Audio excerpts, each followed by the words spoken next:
Whiskey, whiskey, whiskey, coming for Alpha. It's early morning in Cape Town, South Africa. Chief Inspector Andries Venter has an unusual start to the day. He's on his way to a potentially volatile situation. We received a request from the Sheriff of the Court to intervene at a property where community stables are situated, and they've been evicted from the property. So we're on our way to assist the Sheriff in safe and humane removal of the horses during the eviction process. Horses and carts are a traditional form of transport in Cape Town, mostly for scrap metal, and around 500 of them still work in the city. For over 30 years, Philippi has been a popular place to keep the horses, but now the area is being redeveloped as an industrial estate. Space for stabling is rapidly disappearing, and the carting community is in crisis. Today, the bulldozers are moving in. Andries needs to make sure any remaining horses are safely removed by their owners. If not, he'll have to step in and take them temporarily to the SPCA. It's a controversial issue, but Andries has to do his job, and he doesn't think the owners are going to be very happy with the situation. The reaction that I expect is probably one of defense, and I will try and move the animals as soon as possible without any unnecessary accusations, arguments, or debates taking place. Andries had hoped that the owners would have removed the horses themselves by now, but upon arrival, the stalls are far from empty. Fortunately, he has a team already on location with transport in case they have to take any horses. I just want to find the Sheriff quickly. Straight away, there's a problem. The Sheriff is nowhere to be seen. There's a technical problem, and he's going to phone me in 10 minutes. Andries updates the horse owner's legal representative on the situation. And only if he's here can this order be executed. Yes, but the thing is, he doesn't have the right... I don't know. They're disputing that the Sheriff has the authority to evict them. I've decided to just hang on until I get further information from the lawyers or from the Sheriff. And I've decided to just send everyone in to do a general check until we get further go-ahead. The team gets to grips inspecting the stables. First impressions are good. On the other side of the yard, though, Andries has his hands full with the owners, and their legal representative isn't pleased. I'm not getting into a debate whether the orders are legal or not. What they said was they're going to remove the horses. That is why I confronted you and whoever. But I'm not taking verbal abuse from anyone. No, I'm telling you now. We're here to help you guys, and I get verbal abuse because I'm trying to help you guys. I am not someone that can be messed with. Despite the hostility, the inspection is going well. All the horses are in good condition, but the eviction isn't going quite as smoothly. There's been a legal delay, and Andries is left with only one option. Guys, I've spoken to the lawyer now.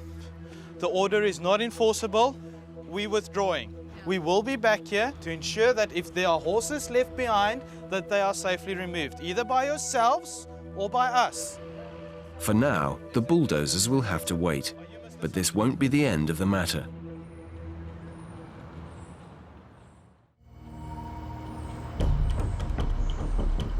Across town, Senior Inspector James Murphy and Trainee Inspector Moyo Makar are at the scene of an emergency. A Maltese poodle has been attacked by a neighbouring pit bull, and she's in bad shape.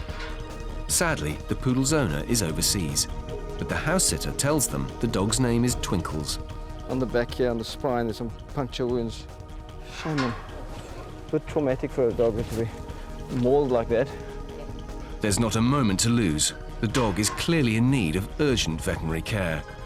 They tried to put some ointment on, but it's not going to be adequate because these are puncture wounds, so they can get quite infected if you don't treat them. James and Moyo rush her to the hospital.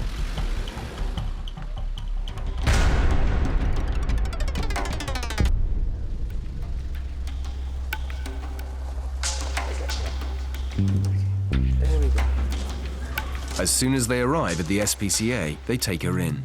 Vet George Birch is standing by. You can imagine it's quite a small dog. Pit bull is quite strong, so the amount of trauma that usually happens is quite severe. Half of it we don't see on here. You just have a quick look at the dog. There's a couple of bite wounds. Usually what you get with these kind of animals is trauma inside. The animal looks okay now, but they actually call it the iceberg effect. You get a puncture wound and you get trauma to the tissue around there, and that will start dying off over a couple of days. George needs to find out what's going on beneath the surface. Internal injuries can be hard to diagnose, and if not found in time, they can be life-threatening. The lung sounds are a bit dull, which obviously is of concern that there might be some air in the chest. You can see the animal is quite sore on the left front and probably in the back as well. We'll just stabilize with some antibiotics, some pain medication and anti-inflammatories, and also just monitor the breathing. And these wounds obviously needs to be cleaned up. Okay. Now he can see the wounds, George needs to be sure that there's nothing more serious going on. They'll need to run more tests.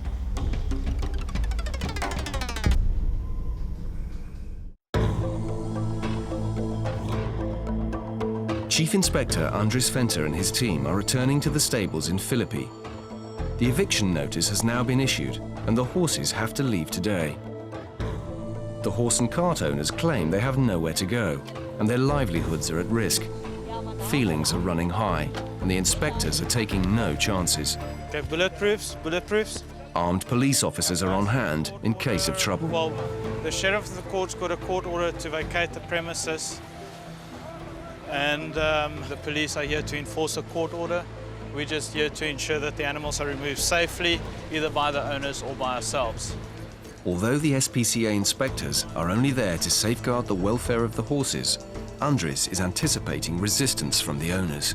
They're under the impression that they won't get their horses back, that it's going to cost them a lot of money, etc., etc. So and by removing the horses, which is a daily income for them, they use the horses for scrap transport, etc. It's taking away their livelihood. So they think we're here to close them down, to stop them from working, and that is not true.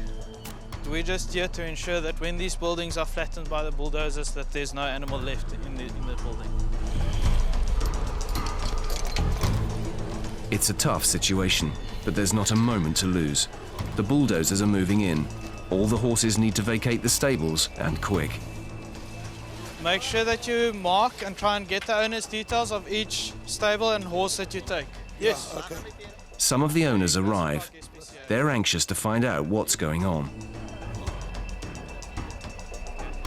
Before any horses can be loaded, they need to find out who they belong to. We're trying to get keep good record here because it's different owners and there could easily be a misunderstanding or confusion where someone will claim his horse and it's not his, or this claims another person's horse. We have to make sure that we keep good record of these horses. 2 left socks. Owner Agmat Safordine is very unhappy with the situation. They never come here and said, okay, guys, there's a facility for you or a place for your horses. They come this moment with summonses and this, that, and the other. So where must we go? Because we were standing here over 35 years. That's another lifetime. So where do I go with my horses? Coming here with guns and bolt cutters. Now you tell me, is this democracy? Is this the understanding of human beings? Generally, he's upset. And to be honest, if I was him, I would be upset too. But it's out of my hands. He says he hasn't got place to take the horses to, so we'll have to step in and offer accommodation until he can resolve it. All we're here for is to ensure that when these trucks move in, that there's no animals here. You do what you have to do. Okay, all right. Very simple. You know most what to do. Okay. They have to comply, so he's allowing us to take the horses and he's going to bring all the horses to us. So far, it's peaceful. So I haven't got a problem, you can take the horses. With time running out, the team start to load the horses. But the stress of the situation is taking its toll on everyone.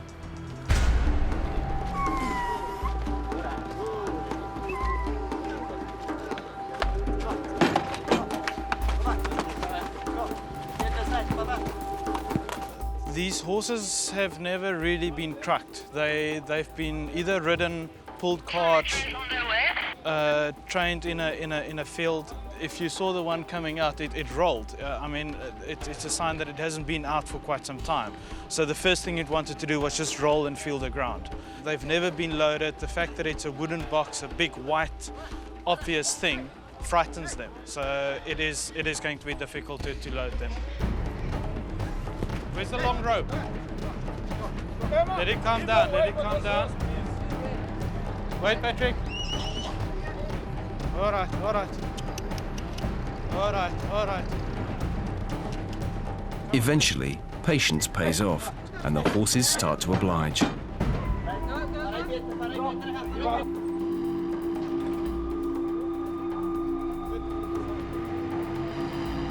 We've taken 7 horses, and from here on I'll call a meeting with the lawyers and the horse owners to try and ascertain what the future of the horses holds, where they're going to stable them, etc. For now, the animals are safe and I'm happy. It's been a long day. For the time being, 7 horses will go back to the SPCA until their owners can make other arrangements.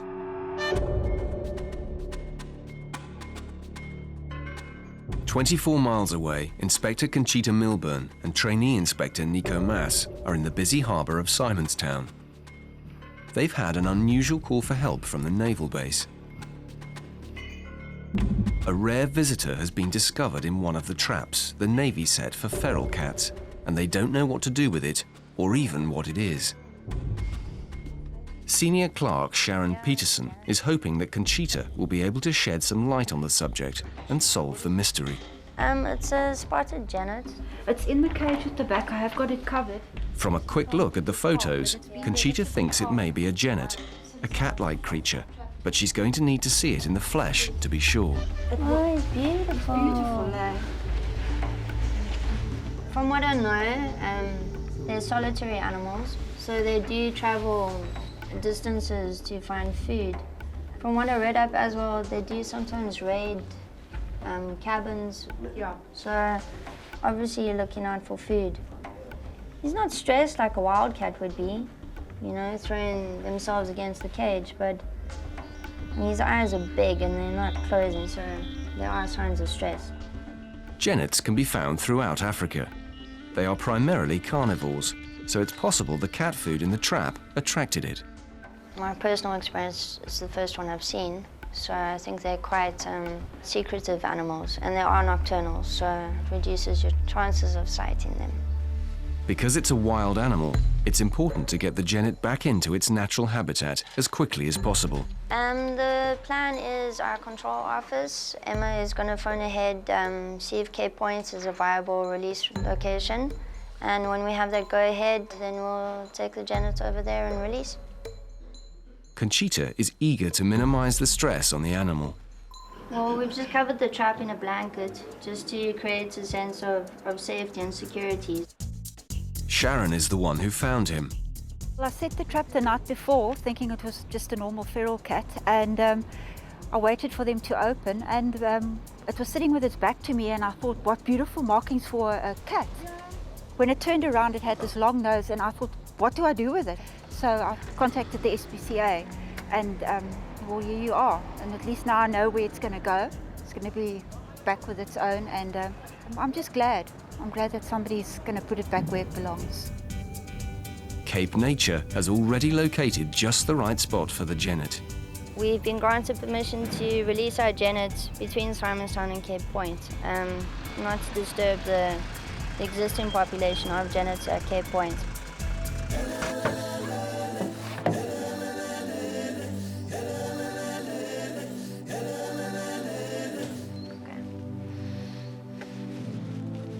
Seascapes and mountain views, and apparently some other local wild inhabitants. A nice safe distance from the road. Yeah, so I think this is a good release location. This is it, what we've been waiting for. The genet looks eager to be free.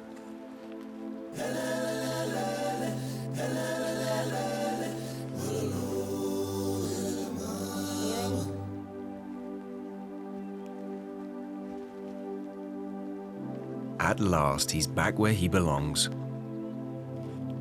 Yeah, it's a happy ending. A beautiful creature in a beautiful environment. So, yeah, it was a good day.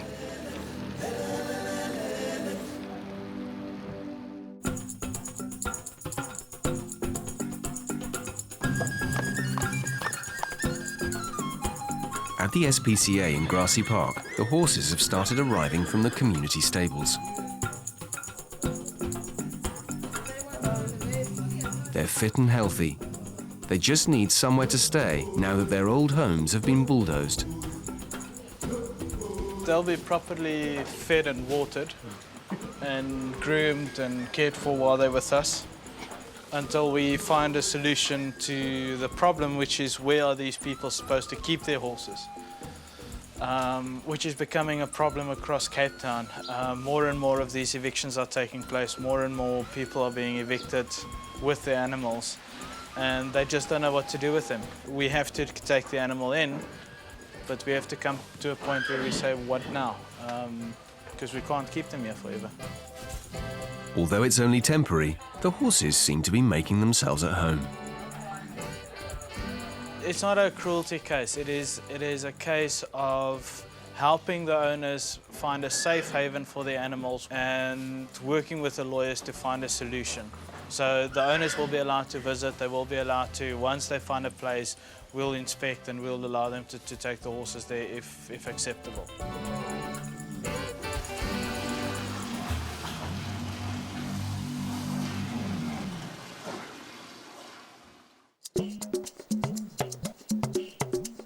There are 93 societies for the prevention of cruelty to animals in South Africa.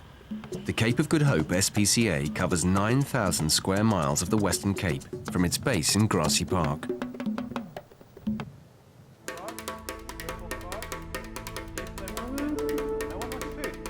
Andries Venter and his inspectors have another hectic day ahead. They'll be visiting a low-income suburb of Cape Town where uncontrolled breeding of dogs is causing problems. Venter wants to offer help to the community and make it a better place for the animals to live in. Staff from the SPCA's mobile clinic will also be going. But first, Venter needs to brief the team. The aim of this operation is to ensure that we try and get every animal sterilized that can be sterilized, every animal treated that needs to be treated. It's a problem area in terms of animals roaming, people not taking responsibility. Do not argue with the people you're taking the animal in unless they can prove that they are responsible. So we're basically going to provide an ambulance service and a sterilization service to the community.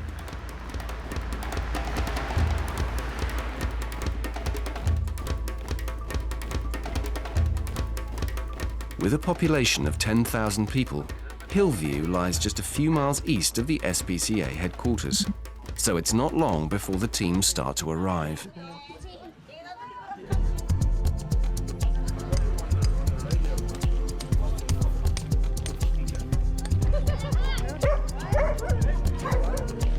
Straight away, it's clear that there are a lot of dogs. Finding their owners, though, is going to be a challenge. Undeterred, the team gets to work. The community seem pleased to see them.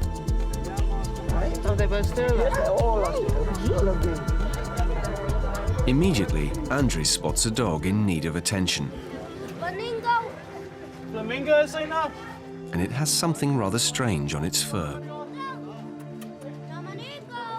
It looks like it's got some oily substance on the hair coat. It hasn't got a severe hair loss, but it is undernourished. He asked the owner about the oil on the coat.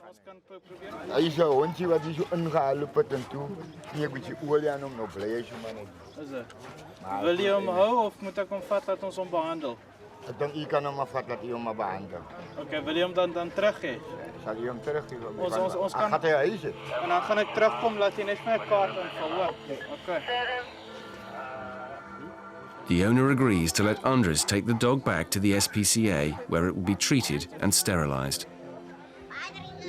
I can smell the cartwheel on it. There's old wife tales. One is that you can use cartwheel to treat mange with, which really doesn't work. It just makes the skin worse. So we're really dealing with old remedies every day that we have to educate people on and advise. No sooner has he loaded the first dog than he spots someone else with a problem. The owner Andres tells that the dog's name is Tiger. As jy wil hê ons moet hom vat en behandel, kan jy hom terugkry. Andersins moet jy hom nou vat daarso waar die mobile clinic is, laat hulle hom ontwurm. Andres suspects internal parasites could be responsible. If so, it's nothing that a quick trip to the SPCA hospital won't cure. Unsure of the dog's temperament, he can't be too careful.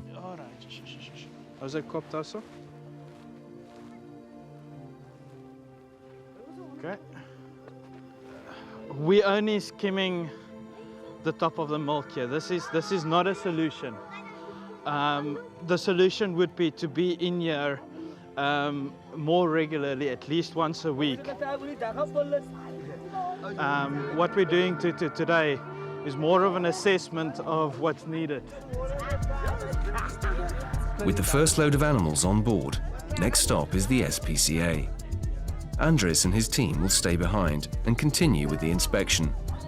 And with dogs popping up round every corner, they've definitely got their work cut out.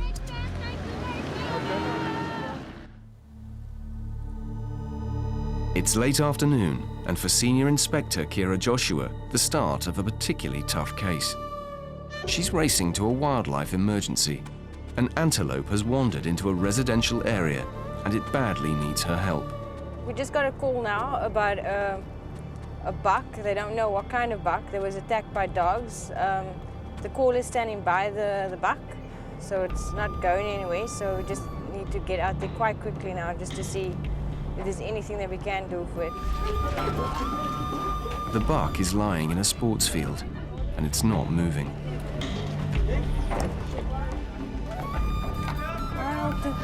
What happened over here?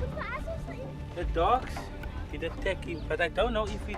Local resident Elton Wilson was the one who made the call. He witnessed the attack. A pack of dogs pounced on the buck. Pull him down. It don't look nice. No, it doesn't look nice. There's not a moment to lose. With the buck going into shock and a noisy crowd forming, Kira needs to get it to the SPCA hospital, and quick. She blindfolds it and muffles its ears to try and minimize the stress.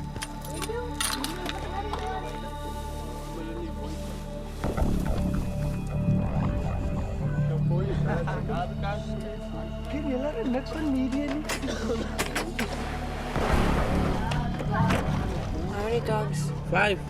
5 dogs. And where was it? Did it attack him from on top? At the back. Just on the back part. It's an upsetting situation for Kira. The wound looks pretty bad. I was also quite nervy because there's a whole lot of people around it, which just causes absolute stress. And stress is the main thing that's going to kill wildlife. So I need to just rush this one through now.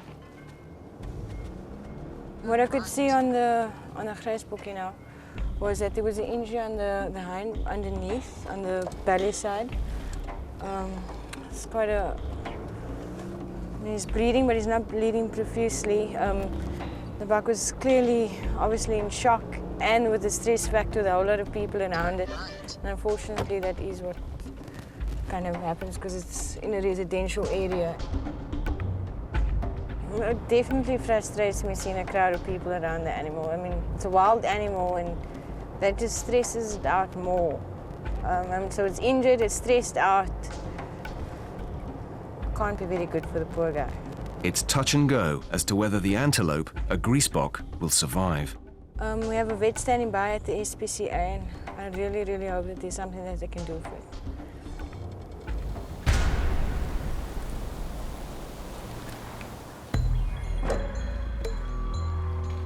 Back at the SPCA, vet George Birch is waiting for the greasebok's arrival.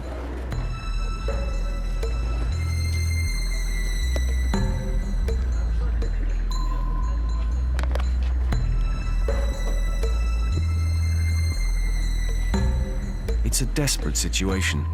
They gently try to assess its wounds. There is a couple of bad wounds, but I don't think that's the biggest problem now. The animal's pale and the extremities are quite cold. So I'm just worried about shock. That's the biggest concern at the moment. With the greasebox condition deteriorating, George feels it's already too late. We can maybe try if the animal can try and get up. If it's strong enough, this one's not strong enough. If we lift up the blindfold, then the animal is weak. Its blinking has become poorer, so I think we should rather, we think you should put this animal down. George and Kira think the greasebox has suffered enough. Because of the group of people that was around it, and with the stress factor and everything, and it being injured and being in shock, the animal's condition basically deteriorated from that point. When the vet had a look at it, and you can really see that the grysbokkie wasn't really in good condition, and would have been more cruel in trying to try and save it. Given you have to weigh up your options really. And it was the unfortunate thing, the option just seemed the better thing to do was to euthanize it.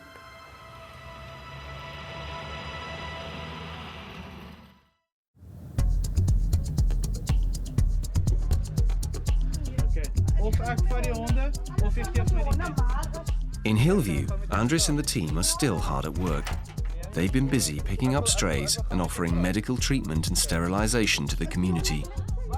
It's now midday, and they've only scratched the surface of the problems, and they're running out of space on the trucks.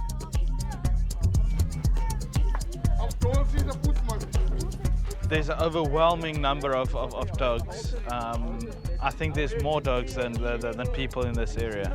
Dogs seem to be the most popular pet, but suddenly a man emerges from a house with a cat, and he's worried about its ears. The cat is called Baby. Andres suspects the sun has done the damage. It's prone in white dogs and white cats. It's the ultraviolet rays that affect it.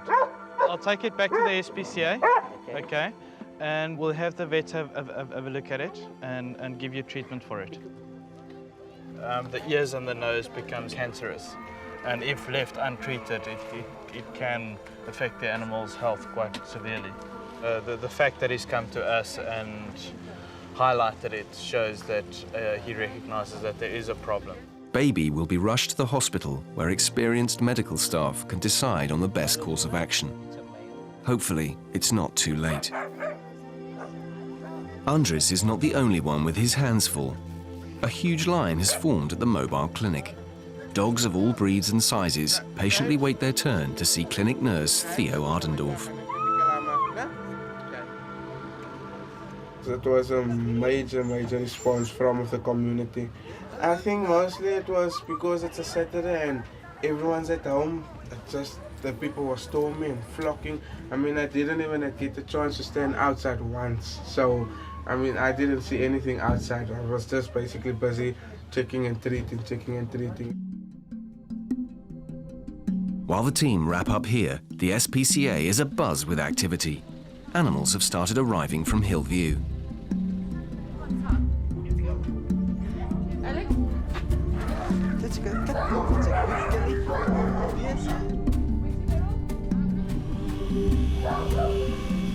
The hospital is working at maximum capacity. Vet Miles Penfold is in charge. Everybody's busy here doing spays, castrations, various minor procedures on all the animals that were brought in. Today, everyone's been trying to get through almost 70 operations and procedures. Basically an impossible task, but the guys have really given a good go. They're 40 down, another 30 to go. So yeah, very busy for everyone today and probably tomorrow and the rest of the week. Baby, the cat with the sunburnt ears, has just arrived. There we go. You can see this ear here has got black scabs along the edge of the ear. On this other ear here, there's very small amount of redness. But if we feel the actual ear, the ear tip especially, is soft and supple, and we're not dealing with huge amounts of sunburn here. This ear, however, you can see is red. The actual ear is thickened, and the edges of the ear start curling up, and you start getting these scabs on them. What happens here is because they don't have pigment, the sun causes basically burn wounds on the actual ear. Now, that can sometimes cause enough damage to the DNA that it becomes cancerous. At this point, most likely, this would just be straight sunburn. We see a lot of cats like this. Fortunately, the condition is treatable. What we're going to do here is we're going to give the cat an anesthetic, and I'm just going to trim away the affected part of the ear here. We're not going to take the whole ear off, we'll just take off that top third piece over there, and then just let it heal up and see how the cat progresses. Not much that you can do to prevent this except applying sun cream daily or twice daily to the cat's ears. That's really hard for the most compliant owner out there. They can do this and they will still get sunburnt in our climate, and just keeping him out the sun, letting him heal up is going to do him the world of good. Thankfully, the sunburn has been caught early. After a short surgical procedure, Baby will be able to go home. Something's dead. Oh my God. This is not good, is it? 4 months ago, Senior Inspector James Murphy was horrified to discover a flock of sheep diseased and dying on a farm. Basically starving to death. The sheep were in such poor health that sadly, for many of them, the kindest option was to put them to sleep. The surviving sheep were placed under the care of the SPCA until the cruelty case could be heard. The prosecution is still ongoing, and that poses the problem of finding a foster home for 104 ewes, and it's been quite a challenge.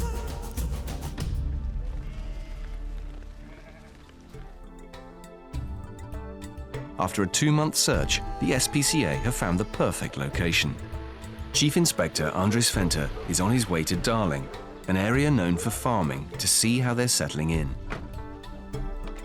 How are you, Vicky? Well, thanks. How are you? Good, man. Good. It's nice and wet here, hey? Yes, well, I've got my boots on. No, I don't even bother with boots. Foster carer Victoria Butler is keen to show him around. Hello, ladies. But with so much lush grass available, the sheep are too busy eating to greet him. The minute this gate over here opens, they're out. They know exactly where the green grass is. The pasture here is far more suitable than the parched earth at their previous home. But they're looking a lot better than they used to, hey? I'm going to show you the photos of what they used to look like. Their feet have all been clipped. One of my guys is very, very good with sheep. So he did all their feet for us. We were going to shear them, but then we decided not to because it's too cold. Yeah. But I'm telling you, they look a lot better. Yo. We're now at a situation where all we're waiting for is a court date, and the owner should then stand trial on charges for cruelty and neglect. If the court assign ownership of the sheep to the SPCA, Victoria's farm will become their permanent home. And she's very happy to let them live out their lives doing the thing they seem to love best, grazing.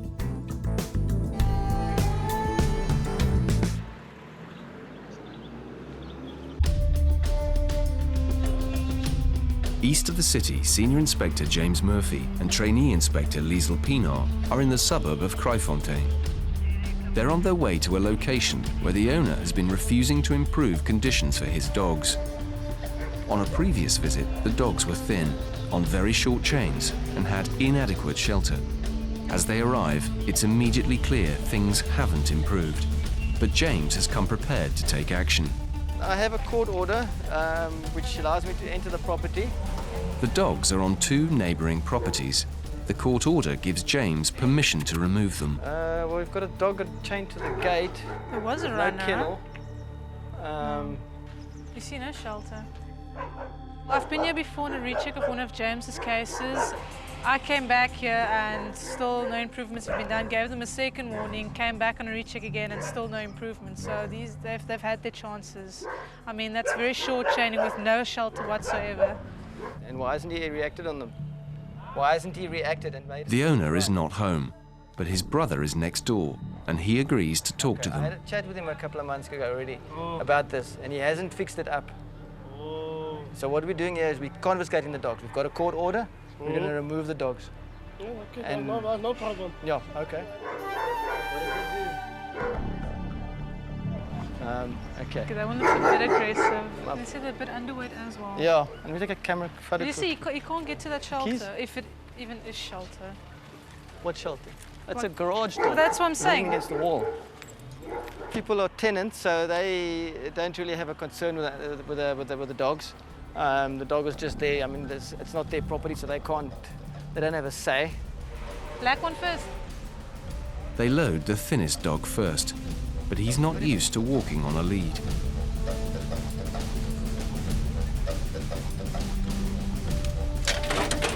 The shepherd mix is in better condition, but she's very nervous.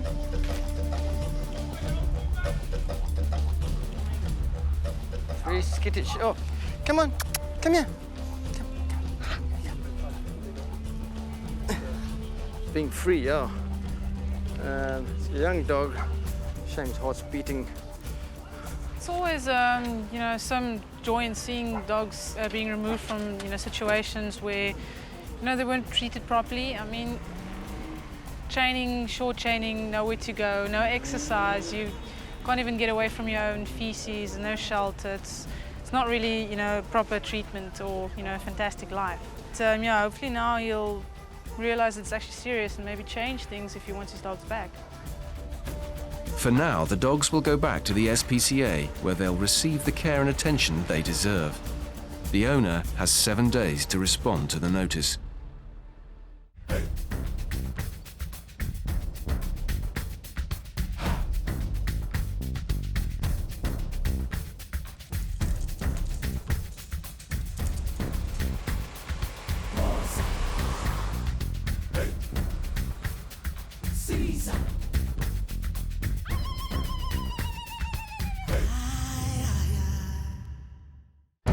Wait, Patrick.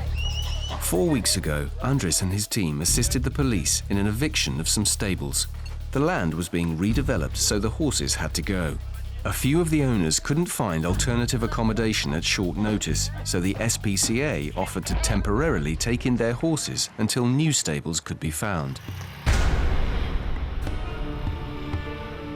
7 of the horses are still at the SPCA, and they seem to have had no problem settling in. But they can't stay forever. We have found alternative stabling for them, for the community and for the horses. We've asked for the individual owners' details now from the representatives of the community so that we can engage in setting up the arrangements for the transfer and the rental agreement between the new property owner and the individual horse owners.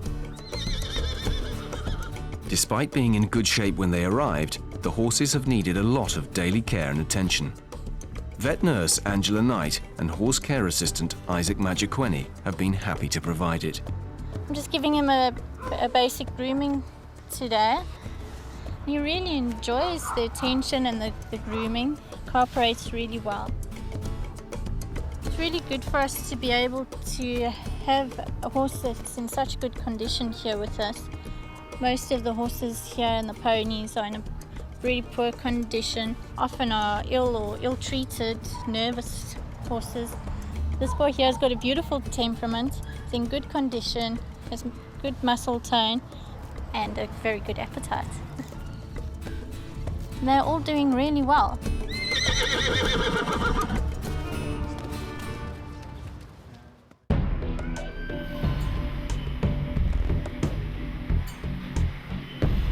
It's been a week since the dogs, which were living in poor conditions, were confiscated.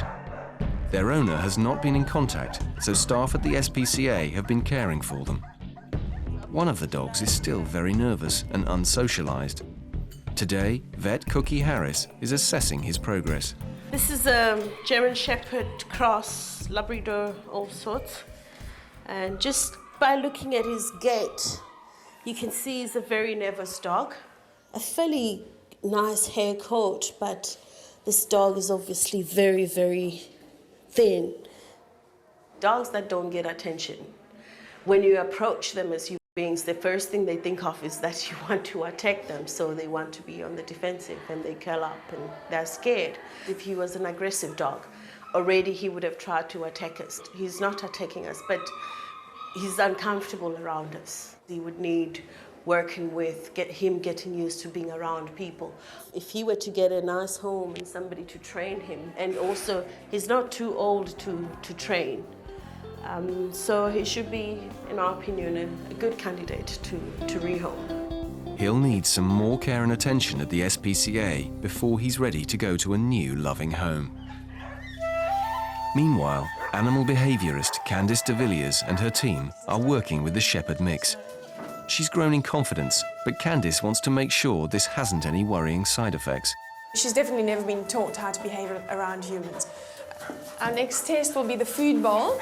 We're going to use the rubber hand, and then if she does bite, that's fine, and then we'll know if she's going to be a resource guarder. Ooh, hello.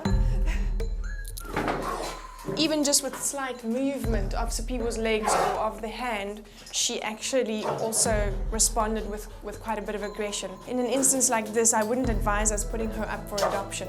There's many reasons why she could be a resource guarder, but one of the two possibilities are that she either hasn't been fed enough or that she has had to fight for her food. We can't risk someone getting bitten. We can certainly not risk anybody if that's what we know about the dog. Sadly, her aggressive behaviour leaves the SPCA with no other option than to humanely euthanize her.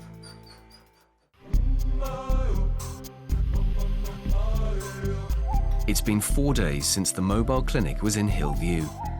Today, trainee inspector Moyo Makar has some important deliveries to make. He's at the SPCA kennels because some of the dogs which were taken for sterilisation and treatment are ready to go home. First on the list is the dog whose owner had tried to cure mange with motor oil. It's a short drive from the SPCA. Owner Trevor Desane is eagerly awaiting his dog's return. So you can see your dog was diagnosed with sarcoptic mange, which is just a skin condition. Okay. And he's been under treatment. And now they're saying every week your dog has got to be taken to the mobile clinic to get treatment for the skin condition. Okay. Thank you. Okay. Thank you very much. All right. Fortunately, the mange was treatable, but follow-up care with the mobile clinic will be essential. Another owner who's anxious to see their dog is Ricardo Luck. Right. You can stand so that she can see you.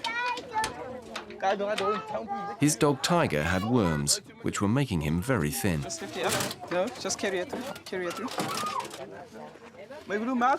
Since being treated, Tiger has put on a little weight, but he'll need a few more home-cooked meals before he's 100% fit. This is medication for your puppy. As you can see, it's 1 tablet once a day for 10 days. So there are 10 tablets here. So it's 1 tablet once a day for 10 days. Thank you very much. Okay. You can just put it down and then I'll need your signature. The work won't stop here, though. The SPCA will continue to help the community, and the mobile clinic will be out and about, ensuring the animals get all the help they need. I'm very happy to have Tiger back, yes. I very appreciate it. Yeah, thank you very much. Yeah, if one of my dogs is sick or something's wrong with my dog, I would like the SPCA to take care of him. And I will appreciate it. Thanks.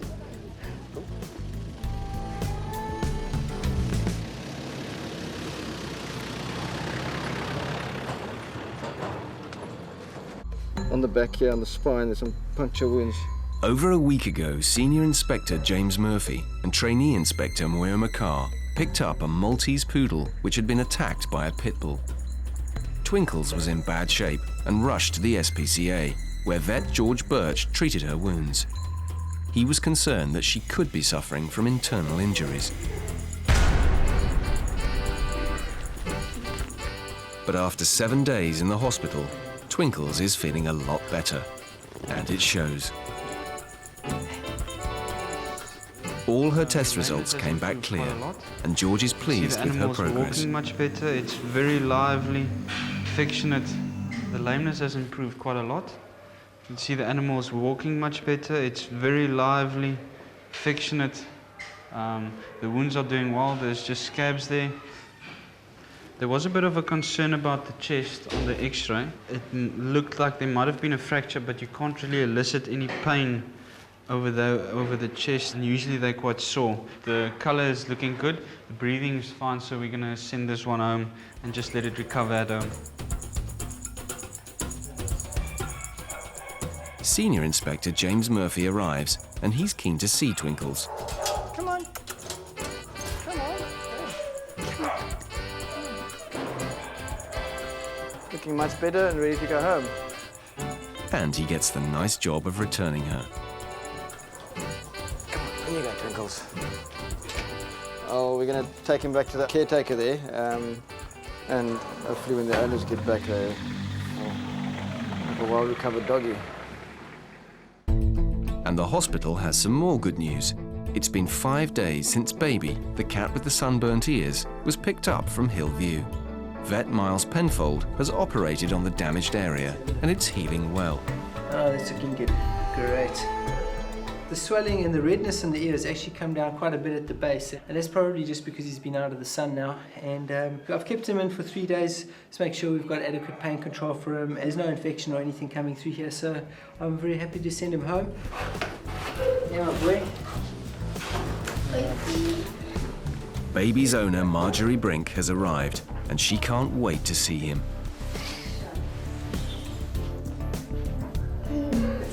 But before they can leave, Miles has some advice. Just get a bottle of sun cream, okay, and you just apply that in the mornings. You only see him in the morning if you're feeding him. You just rub a little bit on the tips of the ears. If you can get quite a high SP factor, like 30, 40, it's great because you don't know how long the cat's going to be out. It's time to go. I'm so pleased, yo. I'm happy, really happy. Thank you so much. As long as Baby keeps out of the sun and wears his sun cream, he'll be fine.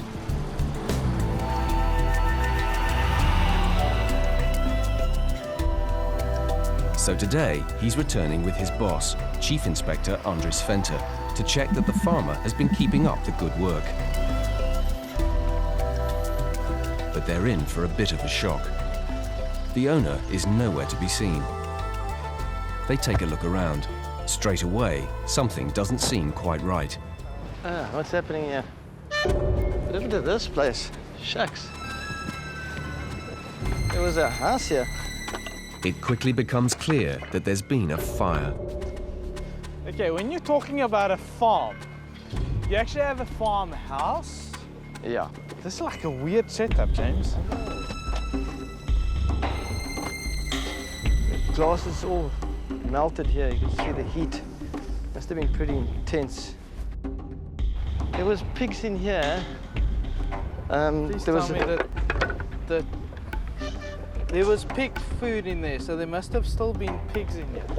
Not necessarily. This has been... See, the pigs were in here. As you can see, there's all burnt inside here. And whether the pigs were actually in here or whether they were able to get out, I don't know, but he didn't have many pigs here. James and Andres are anxious to find out where the pigs are. On the other side of the property, they discover some new buildings and the pigs. Initial impressions are positive.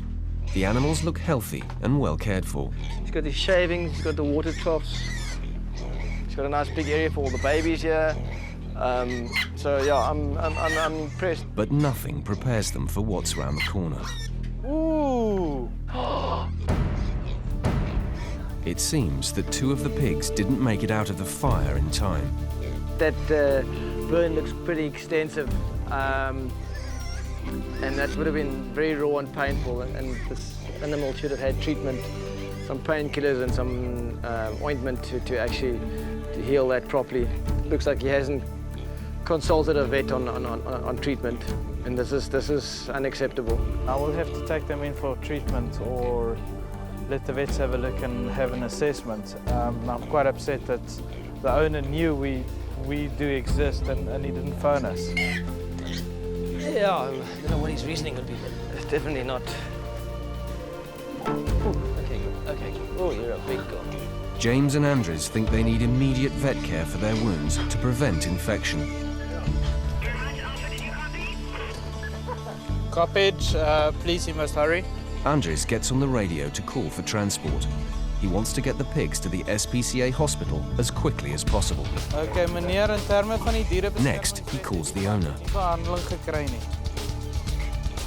Was hier, okay, hoekom het jy ons nie gekontak nie? Jy het geweet ons is daar om te help. Ek gaan nie met die strei nie. Okay, in terme van die dierebeskermingswet vat ek hierdie varke. Vat nie al die varke nie, vat die 2 wat gebrand het. Okay. The owner says that the fire was an accident and that the burnt pigs weren't the only victims. Sadly, another pig died in the blaze. Yeah, the fire has upset the apple cart. In that, yeah, I mean, 1 pig lost its life, 2 are badly burned. If you think about that place burning down, I mean, this is all wood. If this catches fire, these pigs are toast. Inspector Wilbur Kenkebi arrives with the trailer to transport the pigs back to the SPCA hospital. The owner also turns up, and he seems keen to explain his side of the story. Well, you know what's worrying now is that all that is wood, and if you got that burned down, and this is going to burn down in no time, and you got lots of pigs in here, then you're going to have trouble. Die tyd verloop en kwai vriende maak met mense. Ek sukkel maar so voort, meneer. Andres makes it clear that this is his final warning. The owner agrees to pay for the vet care and wants the best thing for the pigs. He's giving his full cooperation, and we're taking the animals in to be assessed by the vets. I'm going to give him a warning for the pig for not treating it. All that's left now is to load the pigs. Well, it being a very large female could be quite aggressive. Over, incoming. Come on. Come on. And the mother isn't going to make it easy. She has other ideas. Come on. Come on. Come. Hey, hey. Hey, hey. Hey, hey, hey. The team are no match for this determined parent. She's so... Oh, my head. Hey, she lifted me up.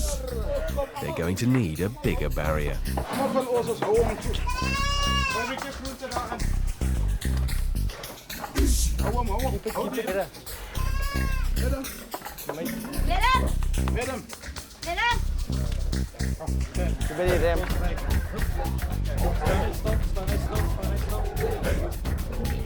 I need to keep pushing. We can always tuck that over. Sounds like getting thrown by a pig, yeah. We managed to get it in with a little bit of minor coaxing. Yeah, this is a successful load. Just need to kind of batten down the hatches here and make sure she's safe for the long journey back to base. With mother and baby safely in the trailer, next stop is the SPCA hospital to check out their wounds.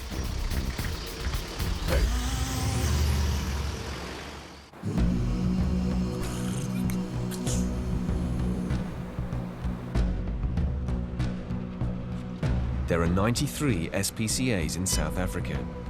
At its base in Grassy Park, Cape Town, the Cape of Good Hope SPCA has 10 inspectors who respond to cases of animal cruelty and pleas for help.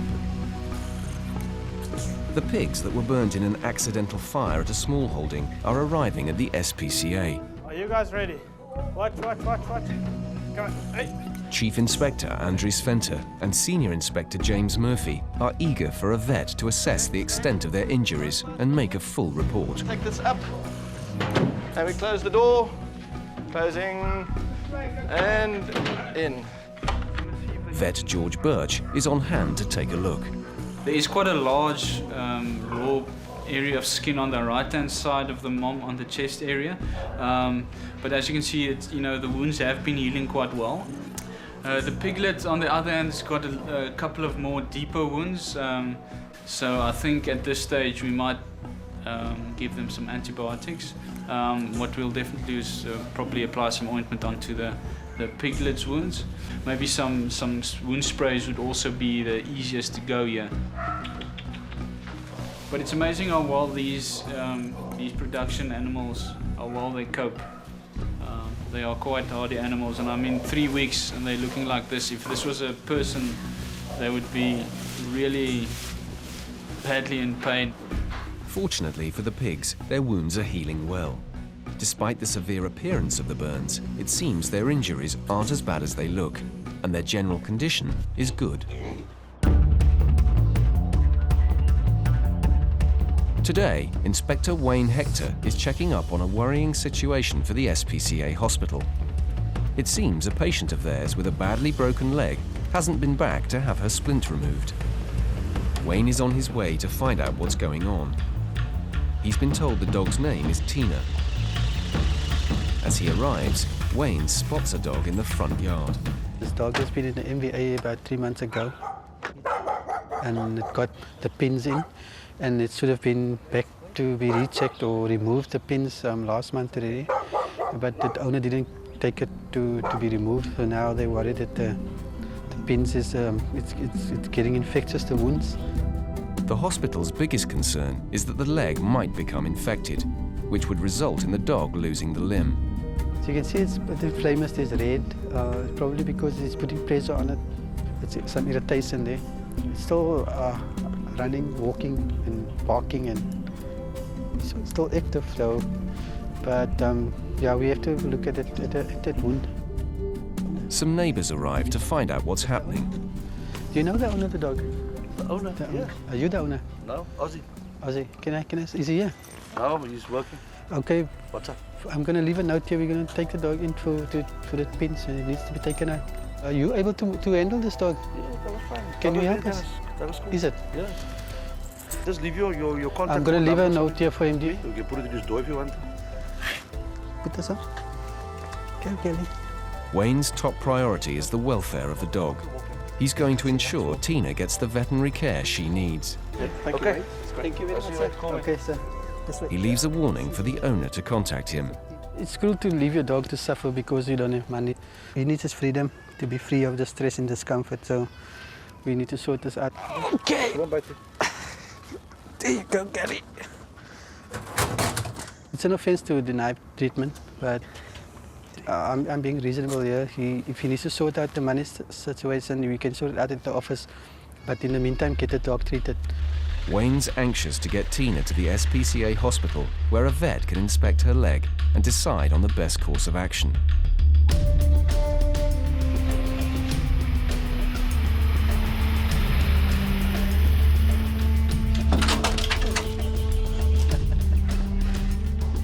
Vet Joy Barry is waiting to take a look. If a splint is left for too long, it can cause more problems than it cures. She immediately spots something of concern. Looks like there's a skin infection. There is like a foreign object going through the skin and into the bone.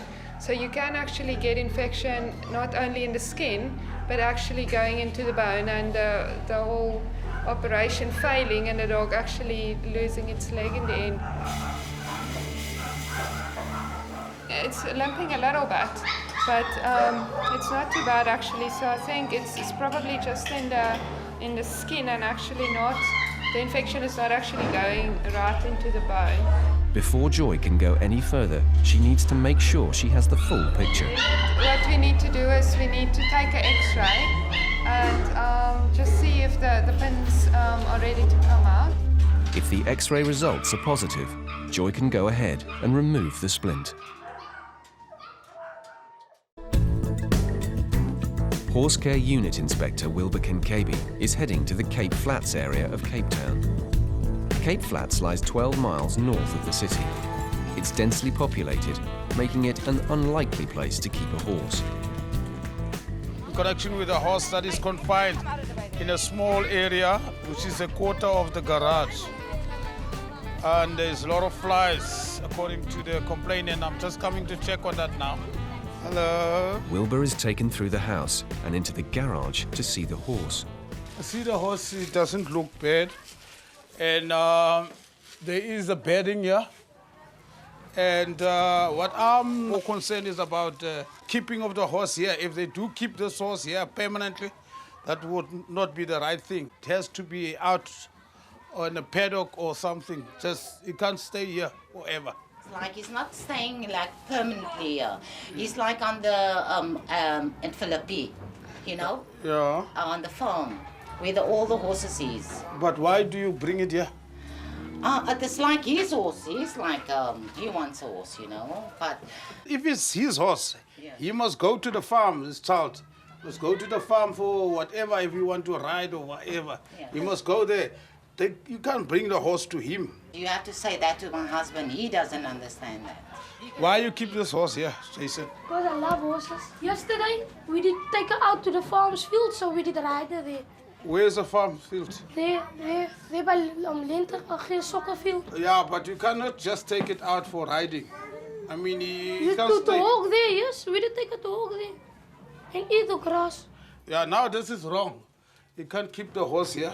It is unfair to him, yes, I know that. It's unfair, yeah. The horse looks well fed, but Wilbur is not comfortable with its living arrangements. As he's leaving, the father arrives. So you can't keep it here all the time. You can't permanently keep it here. No, we don't keep it permanently here.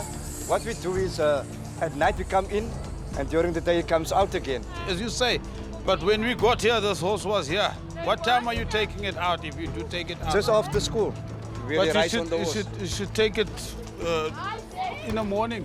In the morning. You should take it, yeah, because you That can't. won't be any problem. I can do that for you in the morning still. Yeah, you can take it. But that you must guarantee me that the child will keep his pet because that's his only love that he got. This is the garage. It's not a place to keep a horse. They can't keep it here permanently. They have to take it out for grazing and bring it back later. The family is new to horse ownership, so Wilbur wants to make them realize what they're taking on. He gives them a warning and 3 days to improve the conditions.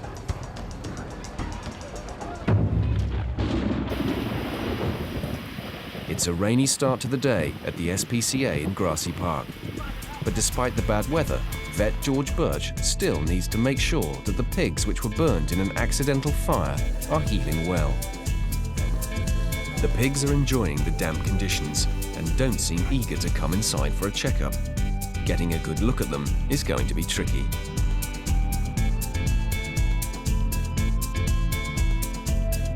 Finally, they calm down. George creeps up to see how their wounds are progressing. And you can see you can't really restrain a big animal like this. We're not going to really sedate the animal to do this. You can see the wounds have healed quite nicely, and that's very superficial. Piglet, same story, wounds are looking much better. There's just a lot of scab still left on the back there of that piglet, but as you can see, it's healing well. The antiseptic spray will prevent infection. Yeah, I think it's fine for the pig to go home. The wounds are looking great and they're eating well, they're alert, they're not depressed. Obviously said the mom's is a bit tired at the moment from being chased around, but otherwise from that they're doing fine.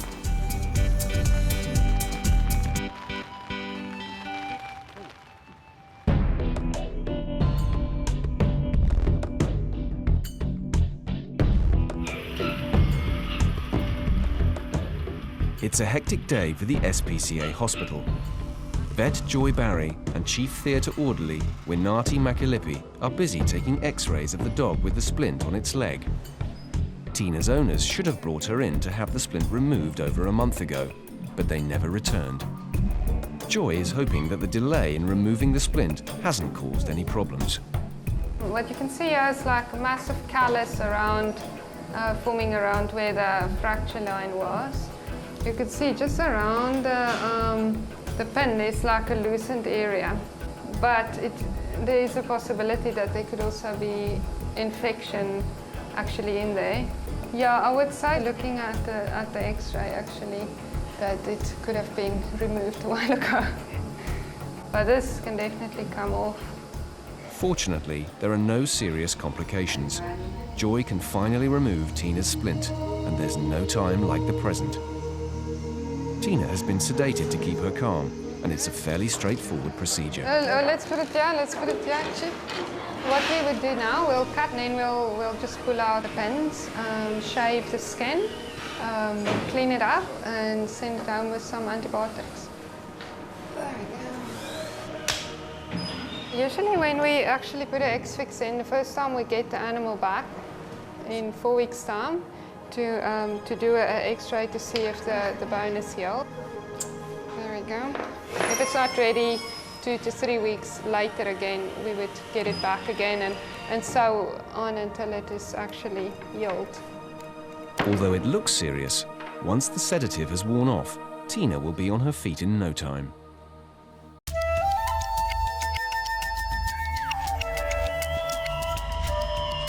"12 miles east of the SPCA headquarters in Grassy Park, Wilbur is back to check on the horse in the garage.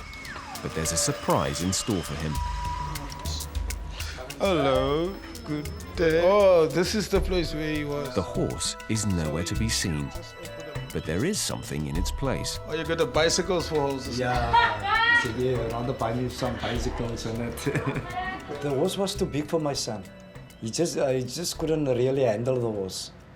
So then this gentleman came up to us and asked if we were interested in selling it.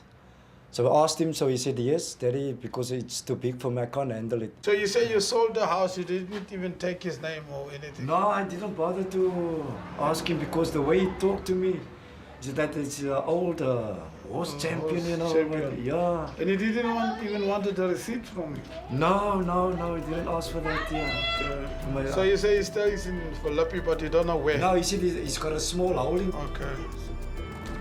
Yeah, I'm happy that the horse is gone, and I'm just a bit worried, hoping that the horse went to a good home. It seems the family have realized the full responsibility of horse ownership and decided it's not for them.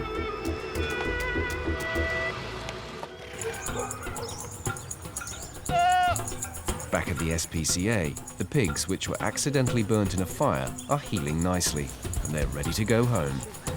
The owner has paid for the vet care and been cooperating with the SPCA to improve conditions on the farm. So Andres agrees to return the pigs, as long as everything is up to scratch when they arrive at the small holding. She's a very big pig and very strong, as we found out last time. So if we can get her in without stressing her out too much and getting ourselves injured in the process, it would be a bonus. Come on, big girl. With the team assembled, now all they have to do is get the pigs into the trailer. And based on past experience, it's not going to be easy. Stand your ground. Then, what it will do is we'll try and lift the board. Keep the board down. Okay, there we go. Push it very strong. Good. There we go. Okay. Good. Okay, there we go. Yeah, that was a lot easier.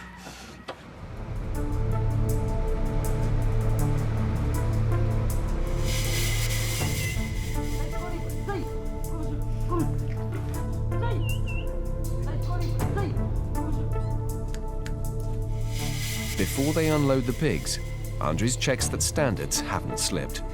We're just doing a check that everything's still in order, that nothing's gone backward or down.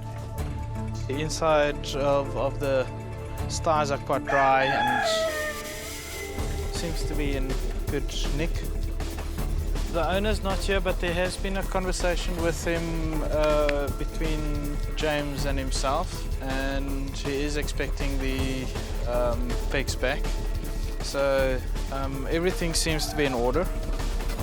Satisfied that all the animals are well cared for, he gives the go-ahead to unload the pigs. And they seem very relaxed to be home. This guy's progressed very well, but it's very rustic at the moment, but gives the pigs adequate space, shelter, they've got water, they're getting food, they're looking healthy. He does ensure that they get their vaccinations and things with the vets. It will definitely be work in progress, and we'll continue to monitor, make sure that the things get sorted out.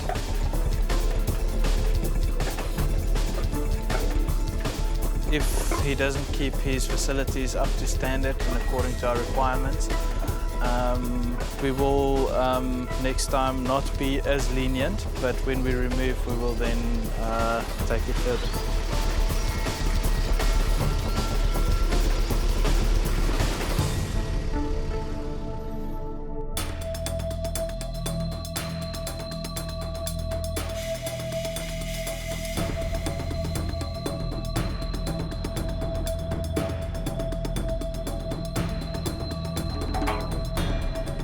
It's early evening, and an emergency call has just come in to the SPCA. Senior Inspector James Murphy and Inspector Wayne Hector are racing to the rescue. And for them, the day is far from over. We're here because a kitten has got stuck in some other drain pipe, and we need to get it out. So yeah, we're going to take a look and see what we can find. Young cats love to play, but sadly this kitten's game has turned into a life and death situation. The kitten has been missing all day. After several hours, the owner heard faint cries from the drain pipe and called for help. I'm not hearing anything now. They say it was crying, so I don't know whether it's moved down or whether it's kind of fallen into the sewer somewhere. You kind of wonder why the dam cover's off in the first place, but it drops about a half meter down and then it goes along that way. Where does this pipe go to? Can we get that side? Is your In. Well, we're on the end.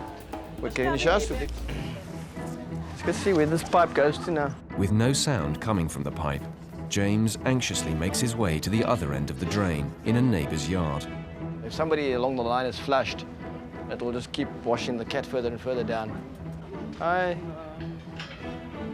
We want to just look and see where the drain comes out, that pipe, to see that kitten. With night falling, James and Wayne can't afford to waste any time. Despite Cape Town's warm climate, winter nighttime temperatures can reach freezing. And it would come probably into here somewhere. For a kitten on its own and outside, this could be life-threatening. Wayne, I think this is where it comes out of. An idea is to actually run some water down there to try and flush the cat out this way, and you catch it with a net here. You want to start pushing them through? Yeah, must I do that? But while it's in the pipe, we can't get to it. So we'll be trying to get a drain rod now from the one end, forcing it to move to the other end. We're going to try and locate the cat between each house and see whether we could find the cat. Because it'll make it easier working shorter distances. Suddenly, though, whilst they're preparing the drainage rods, the kitten starts to cry. They can hear her, but just can't see her. Oh, is it screaming there now? I think it's in this pipe. You see this pipe here? Is it there? Yeah, but you can't. It's locked. Yeah. I'm going to go over the wall. Might not be at the bottom here. It might be in this piece here. We must come in this side. James goes round the other side to take a look. It's a bit of a long way down here. I'm blocking this side so you can't come back this way. It's right here. I think it's right here. Because the sound is coming strongly from that side, and I've no doubt it's there. Can you see him? It's not in the pipe. Is it that one? Yeah, it's lying under the bloody pipes here. Not in the drain. Not in the drain. He was lying just outside here. He hands the kitten through the wall to Wayne. He was lying in the yard. She's alive, but weak and very cold. The owner is relieved and grateful, but there's no time for cuddles. They need to get the kitten into the warmth of the truck. I found him outside the drain. There's some corrugated sheeting, and they were kind of all packed in the corner. And they probably heard the screaming and thought he was actually in the drain. He doesn't look well. Like his eyes, pupils are very dilated. So something must have happened to him. Can't really tell if anything's broken at the moment. He's just very dirty. Oh, and smelly. Shame, Kitty. Okay, let's get you to the hospital. No. It's not looking so well. What I want you to do is actually just sign the cat over, then we take it and look after it there. You happy with that? Yes. Okay. The owner signs the kitten over. This way, the SPCA can ensure she gets all the vet care she needs. The kitten is worryingly cold and appears to be suffering from shock. James and Wayne are determined to get her back to the SPCA hospital as quickly as possible.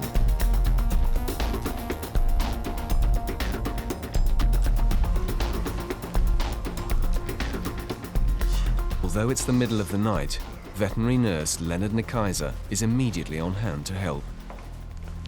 Initial signs are not good. I think it's so cold.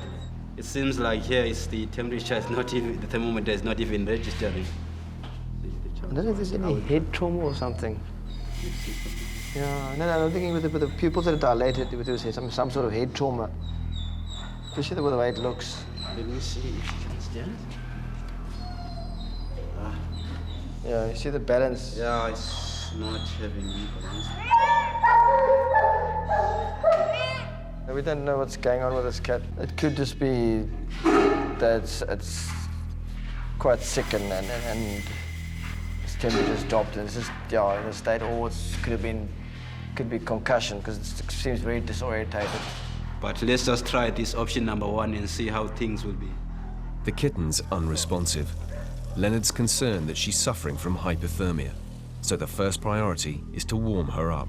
I'll put some hot water bottles to see if it's just gonna get warm or as the temperature's gonna go up. So I'll put it close to him.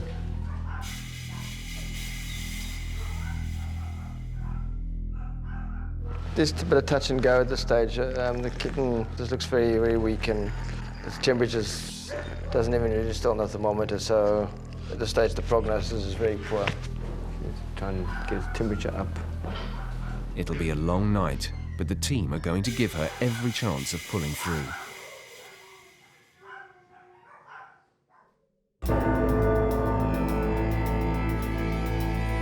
It's early morning at the SPCA hospital.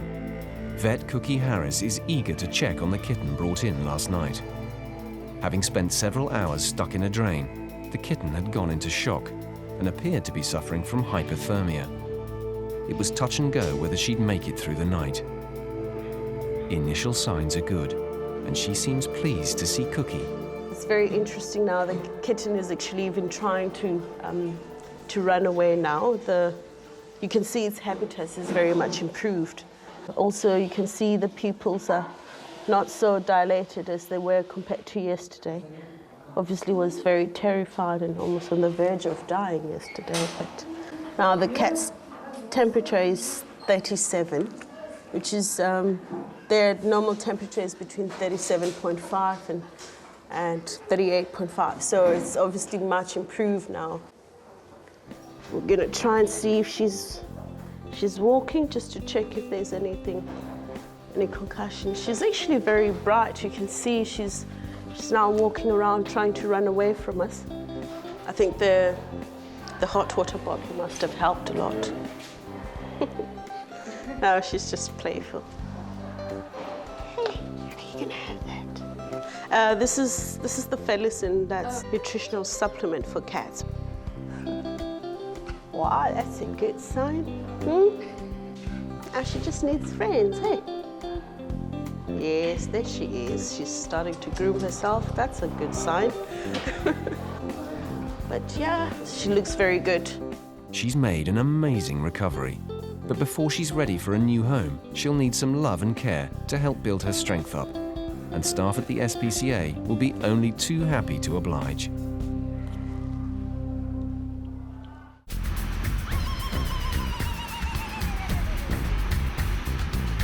Chief Inspector Andries Venter and Trainee Inspector Adiba Renze are heading east. A report has come in that 3 dogs are tied up and in unsanitary conditions. The dogs are chained up in the yard. The owner arrives to find out what's going on. He tells Andries that they are guard dogs. Dogs should be able to move around without the risk of getting tangled up. The problem is the chaining and the condition of the dogs, the overall condition. Cleaning, lack of cleaning. My concern is the one that's aggressive, that's thin, that's got hair loss, and the small puppy, which is starting with the same. So he's agreed that I take those 2 in for treatment. in the meantime that he fixes up his property, and that he will release the third one from the chain as well. The kids apparently leave the gate open and the dogs get out and they bite people. They've had lots of complaints about the dogs biting people, or the one specific dog. The mother is called Lady, and she's the first to be loaded. The owner is cooperative and receptive to advice. Andres decides an educational approach is the way forward. We would like this to be cleaned up. Hierdie hok moet reggemaak word, né? This cage needs to be fixed up. These chains need to go away, okay? And then I'm happy with the diet that you're feeding. I think you've got a worm problem here. Come on, pups. But easy. Come on, pups. That's all right. The puppy is next onto the truck. His name is Bruno. So basically, it's a management issue. He's cooperating and he's willing to let us help him, and you're going to fix everything up for us, eh? Okay, bye, donkey. Thank you, eh? All right. The third dog is in better shape, so Andres decides to leave him on the condition that he is unchained. They'll be back to check that the improvements have been made, and only then will the man get his dogs back.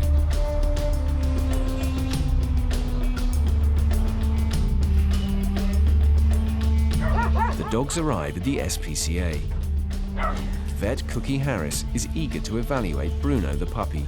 He's a very, very scared dog, isn't he? And this you see very common with animals that are coming from homes where people just keep them outside. They're outside dogs. So that's what they are. They're just dogs. They're not pets. And there's a big difference between the two. You know, you can even see in the appearance of the animal.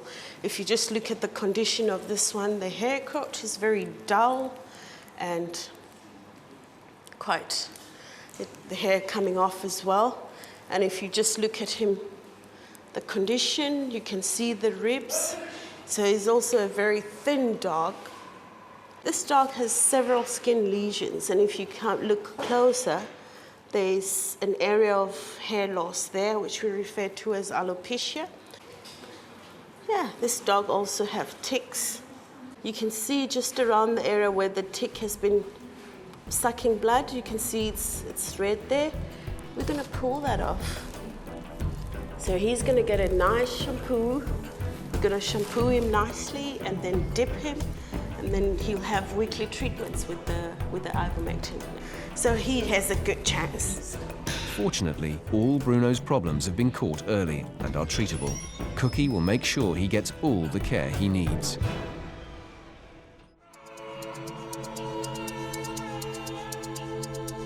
It's been a week since Tina, the dog with the injured leg, was confiscated. Staff at the SPCA hospital have removed her splint, and she's doing well. Tina's owner has been in touch, and today he's meeting Wayne at the SPCA to discuss the possibility of her returning home. But before she goes anywhere, Wayne wants to hear why he didn't bring her back to have the splint removed. I struggled a little with the transport, and so I thought I'm gonna find out there by the vet in Muizenberg if they can perhaps help me so that I can make a down payment in removing the pins. And I did. It wasn't successful. They said I had to pay the full amount, and which I didn't have. With the pins in his leg, he still looks strong, but it's past expiring date. The dog is fit to go home, so arrangements were made. He said, okay, I could make a down payment, and then I can just give the rest so like next week or so. Yeah, at least you did come up and claim and pay some of the money. It is sometimes a bit difficult when you have to work, and sometimes you don't have the finance to do, but at least he's shown good faith. He did bring it in after MBA, and he did give it treatment. So just the follow-up was a bit of a problem. The owner has been struggling to pay for such complicated treatment, but Wayne thinks he deserves another chance. The dog is in a good condition, so it's a sign that the dog is being treated well. It does go for walks. It's not being tied up in a small confinement. He's strong, man. So he must be looking after it well. I don't see the reason why he shouldn't get his dog back. Satisfied that the owner tried his best, Wayne agrees to return Tina. and she seems happy with that decision too. You can just don't let it get loose. In South Africa, the abundance of wildlife means that humans and animals live in close proximity. This can sometimes cause problems for the Cape's native species.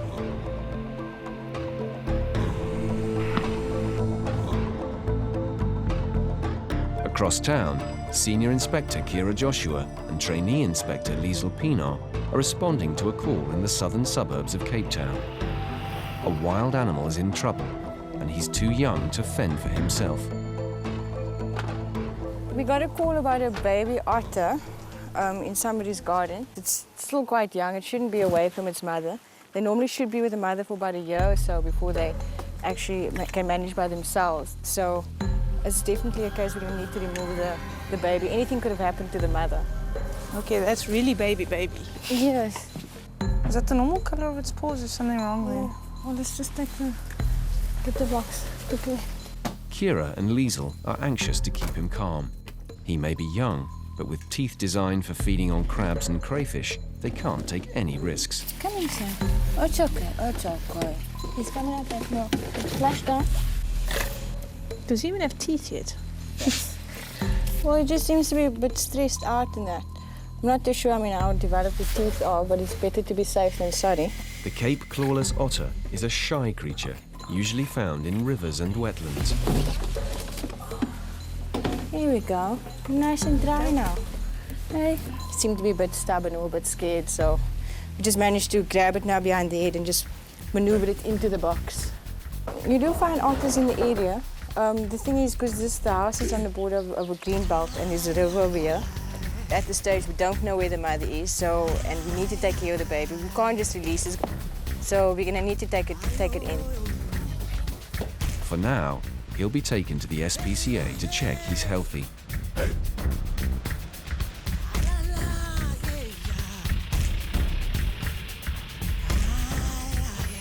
Vet Miles Penfold arrives to look at the cub.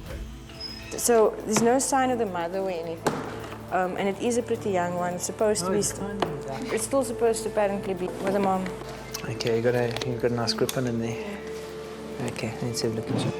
That's great. Just lift him up. Do you want me to continue holding or? Yeah, that's great.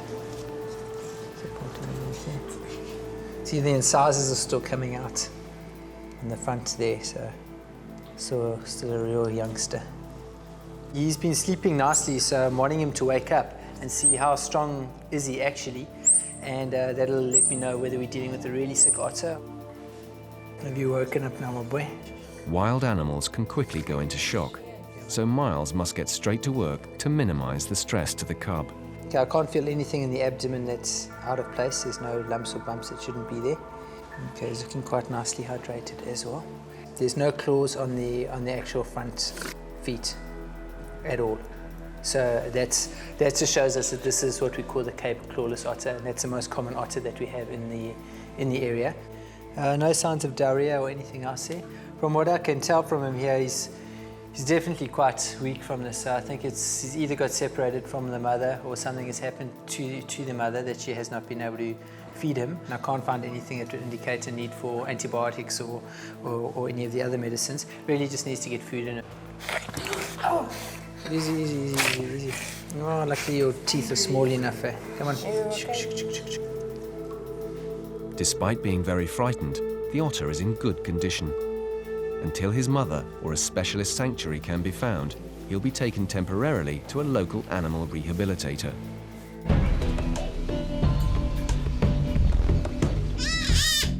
It's been a couple of days since a baby otter was found lost and fending for himself in a suburban garden in Cape Town. Animal rehabilitator Margot Wilkie has been temporarily looking after him, and it's about time for his next feed. Bottle came in all weak and sloppy. Now he's roaring and rearing to go. He's taking half ideal milk, half water, with about a tablespoon of Cerelac, which is a baby cereal mixed into it. They normally eat crabs, fish, frogs. So what I did was tried him on a little bit of canned fish, a little bit of raw mince, a little bit of raw fish, all sort of lumped into a bowl in bits and pieces. And he just walked straight through the middle. The scent didn't attract him at all. So you sort of pretty well take it for granted he doesn't know what it is yet. This little guy has barely got teeth. His little canines are completely see-through. And yet he's bitten right through several rubber teats already. I was warned by other rehabbers that practically toothless, they can inflict enough damage that you have to be stitched up again. Oh, he's got his teeth in the teeth. Come on, boy. Sadly, there was no hope of locating his mother, but the SPCA has worked hard and found the next best thing. Finally arranged a place for the Otter to go to. It's a rehab place up in Joburg that had experience in rehabbing otters before, because it's going to be quite a lengthy process. It's going to be about a year process before it can be successfully rehabbed and released into the wild again. Right, you have that. Okay. You guys go that way. Watch the cockatoo. Okay. Because he's a wild animal, it's crucial that the cub is handled as minimally as possible.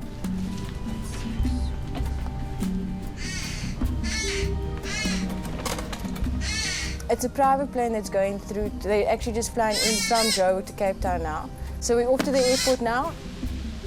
He's on his way to the Freeme Wildlife Rehabilitation Centre in Sandton, Johannesburg, where wildlife experts will be able to prepare him for a life back in the wild.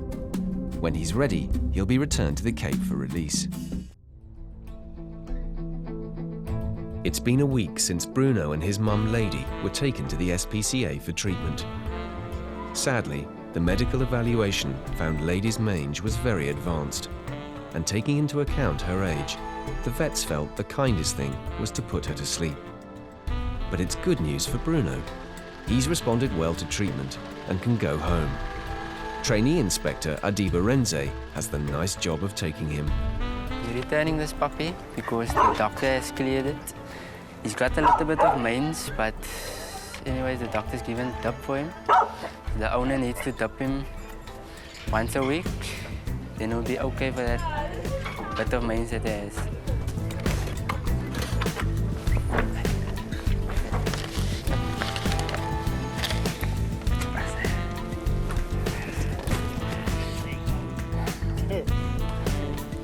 Bruno can't wait to settle back in. His playmate is happy to see him home too. The SPCA has inspected the owner's yard and is satisfied that all the improvements have been made. I'm very happy because my dog is back, and since the SPCA took him away, I'm happy to see him again, and it's good to see her in that condition now. Okay, the mother dog, that was my wife's dog. We had that dog since since a small puppy. Everywhere we move, we see she went with us. I was very sad because she was also my first dog that I did have. Still, I want to say I'm thankful to the SPCA. Bruno will need follow-up care for the mange, but the SPCA will ensure the owner keeps up with the treatment and doesn't let standards slip. An idea is to actually run some water down there. I think it's in this pipe. You see this pipe here?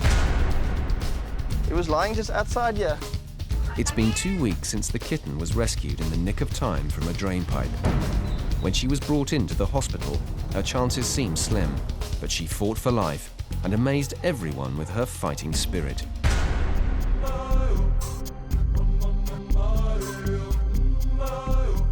Animal care assistant Nazima Root has taken a particular shine to her and has been helping with her recovery. Despite being given a clean bill of health, sadly, a terrifying experience seems to have taken its toll.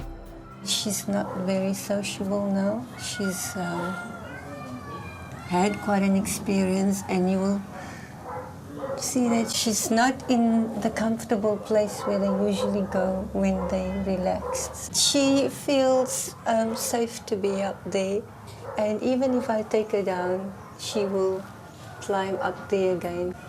She's a little scared, a little nervous, but she's allowing me to touch her, which is good. She's not ready yet to be put up for adoption, so we're going to work with her a little, and this is what her reaction is going to be like. Usually kittens are attracted to movement, but nothing. You see, she's moving back.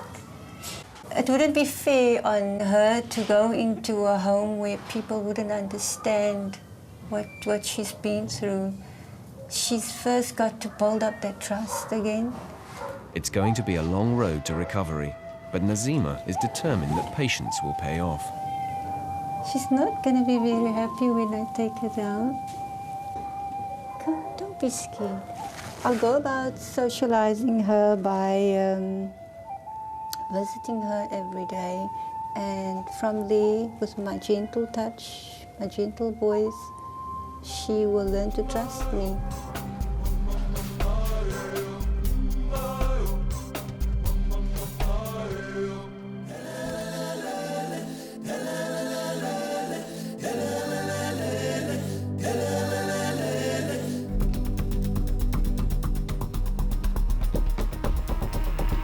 Chacma baboons are indigenous to the Western Cape. They're sociable animals, living in colonies of up to 50 individuals, but they're also scavengers, and that has brought them into conflict with the human population.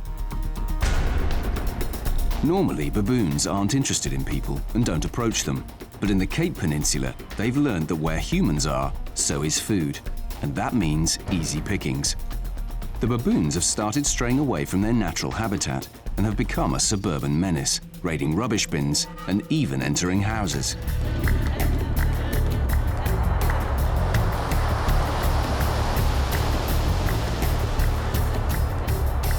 Today, there's a storm brewing in more ways than one. Control, come in for Alpha Control. A report has come in that a troop of Chacma baboons is in the wrong part of town, and that means trouble. Chief Inspector Andries Venter and his team are on their way. We got reports that baboons have come off the mountain into the suburb area of Steenberg, which is a highly populated area. The police are trying to prevent the people from harming the baboons.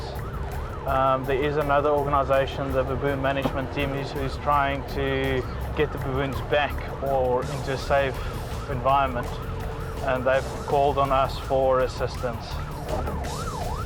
It's essential that the baboons get back to the mountain as soon as possible, and with 10 miles of suburbs in the way, it's not going to be easy. Here we go. Control, we found it. Control, we found it. With a crowd already forming, even getting close to the location proves a challenge. All right, where are these things? The organisation, Baboon Matters, is already at the scene. Hi, my name's Chris. Hi, Chris. So what I want to do is I want my men to come and we're going to stand in a circle around to stop them from leaving. Okay. What we need to do is put the trap maybe on the side between the car and there. Okay. Open it, and then they can surround the trap as well. Yeah, sure. So okay, if we can trap one. We need to get my guys in place. Yeah. Okay, yeah. cool. Guys, so if you could just come in, please. I'm going to prepare the darts. Baboons are hierarchical, and the males can be very aggressive, especially if they feel their troop is under attack. So the plan is to tranquilize the large male first, and then herd the rest of the group into a trap. Darting needs a specialist, so Vet Joy Barry oversees the preparation of the tranquilizer. But we've only got one chance. Otherwise, one of us can use the gun and the other one the blow-pop. That's an idea, yes. We need to work fast here, because if people get uptight, they're going to, and I hope they don't move.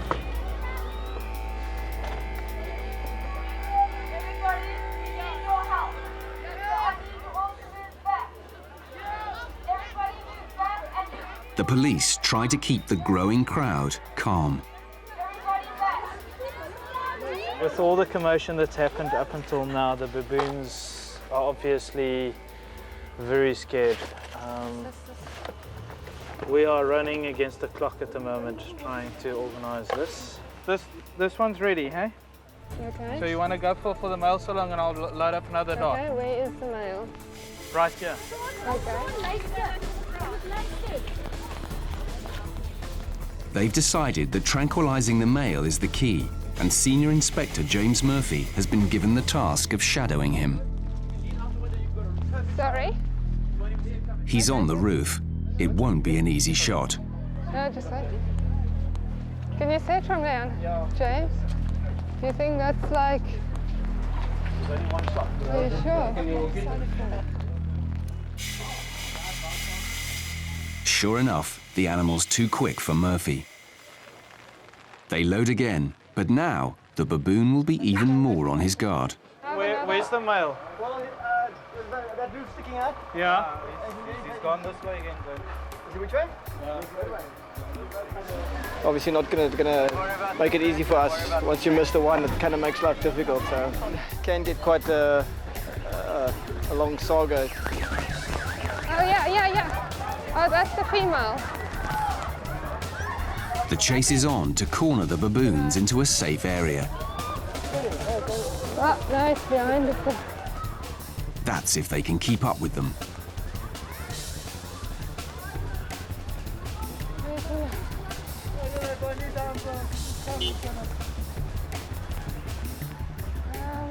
He's going on around the other side. He's gone right through the gate on the other side. Yeah, that's going to be too far anyway.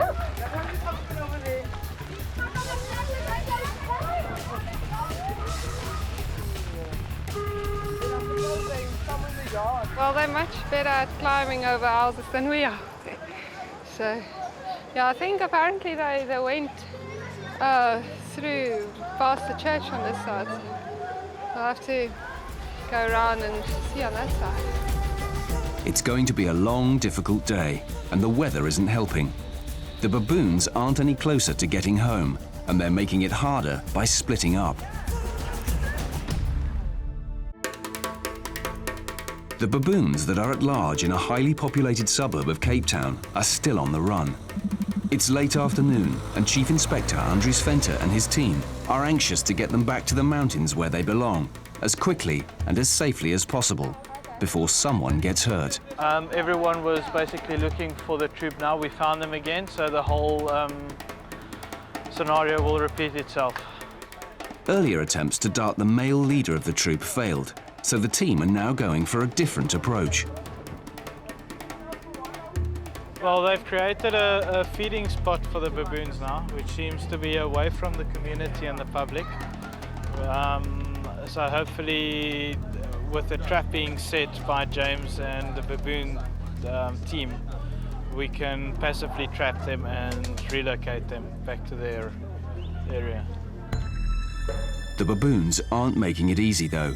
They've seen the trap and they're off. James, they're moving away, right there. It looks like they're moving towards the mountains, so we're going to try and just keep the path clear for them so that they keep on moving. And then hopefully they'll go back to their natural environment. We don't have to dart them and they don't have to sit in cages. Andries and the team can't relax yet. They've moved off through, back through the industrial area, and they've now crossed the railway road coming into the mountains. What I'm concerned about is it's bedtime for them. It's sun's busy setting, which means they will look for a place to go and sleep. And usually they find that on top of a roof somewhere or in a tree somewhere. I'm hoping that they would get enough energy to just cross the road and go back to the mountain. There's one big obstacle still in the way though, and it's rush hour. If they want to get back to the mountain, they have to cross this road.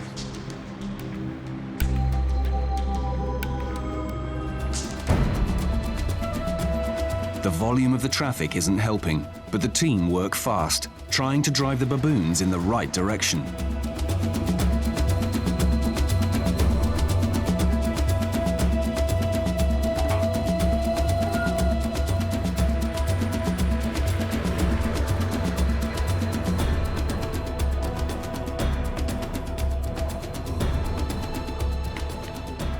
They're heading back to the mountain now.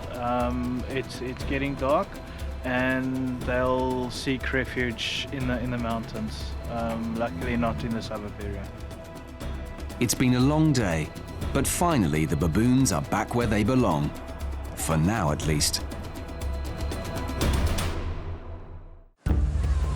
There are 93 societies for the prevention of cruelty to animals in South Africa, and there are strict national standards that all their inspectors have to meet. Learning to become an inspector is a full-time job. Trainee Liesl Pienaar is hoping to qualify soon, and despite being at the SPCA for almost a year, an experienced colleague's opinion is always welcome. So today, she's asked Senior Inspector James Murphy to assist on a case that has been causing her some concern. A dog is being kept in a garden with no food or water, and she's worryingly thin. Hey! Liesl's tried to make contact with the homeowners, but had no success. She's hoping that James can advise her on a plan of action. What do you think about the condition? It's a bit thin, but it's not going to die. Hey, have you been around the back? Well, there's a gate there. You can see through, but you can't get to it. And this car here's got a registration on the front, but you can't really read it. Like I said, it's very tricky. Well, look, the gate's not physically locked, so one could actually just go in and knock on the door. James wants to make one last effort to see if anybody is home.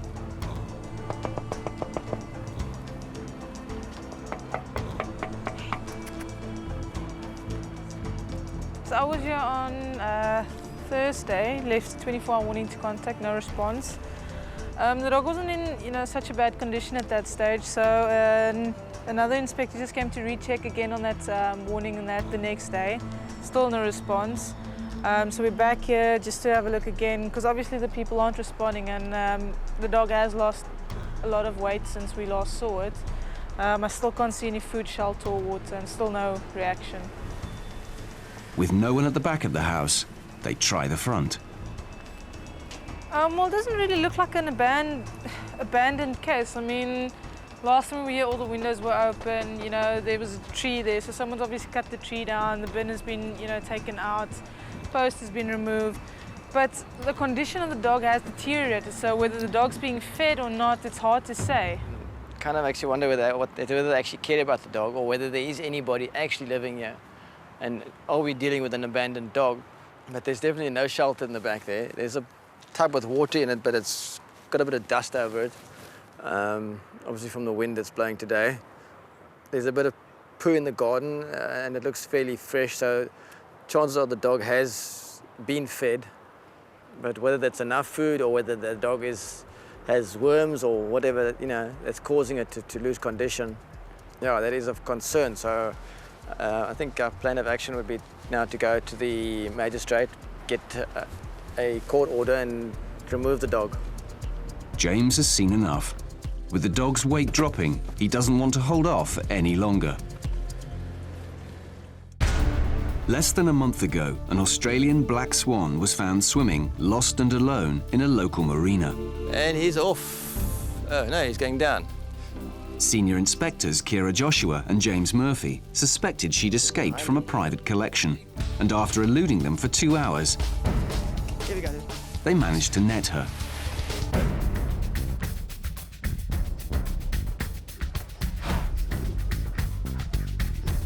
No one has come forward to claim the swan, so for the time being, she's a guest of the SPCA.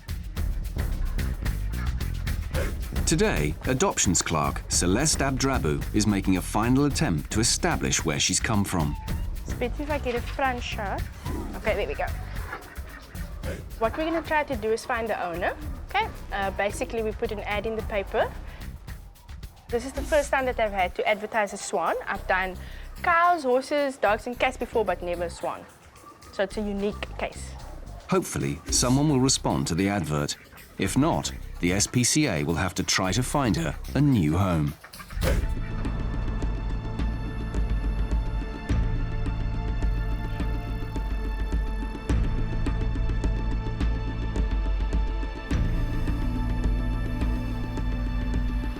East of the city, Senior Inspector James Murphy and Trainee Inspector Liesl Pienaar are returning to the suburb of Quills River, where a shepherd mixed dog appears to be fending for itself in a garden. It's a mysterious case. Previous visits suggest the house is lived in, but no one has responded to their warnings. With the dog losing weight, they've decided to take action. This dog's just skipping us. You can even see the ribs from here. Come here! Today, they have a court order to remove the dog and get her the care she needs. This dog looks very scared. The dog is frightened and retreats round the back of the house. I'll just take a photograph of the license. Lots of feces here. I know. But it shows the dog's eaten, but what is it eaten there? There's still no one home.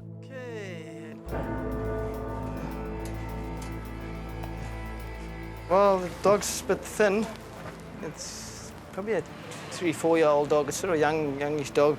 There you go. There's a sad girl, eh? Yeah, we did get a bit concerned. I mean, the last time we saw this dog, it wasn't this bad. And obviously coming back and finding it like this, it's, I mean, quite a deterioration. You can see the hip bones are sticking out here.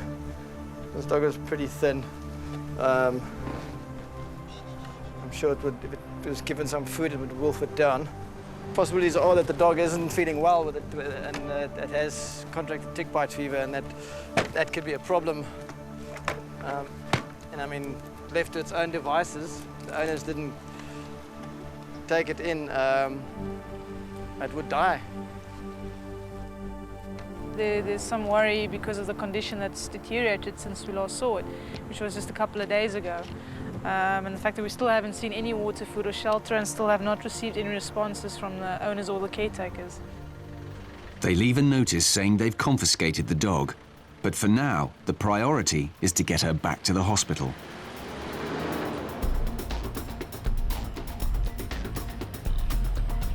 At the SPCA, vet Cookie Harris arrives to take a look at the shepherd mix.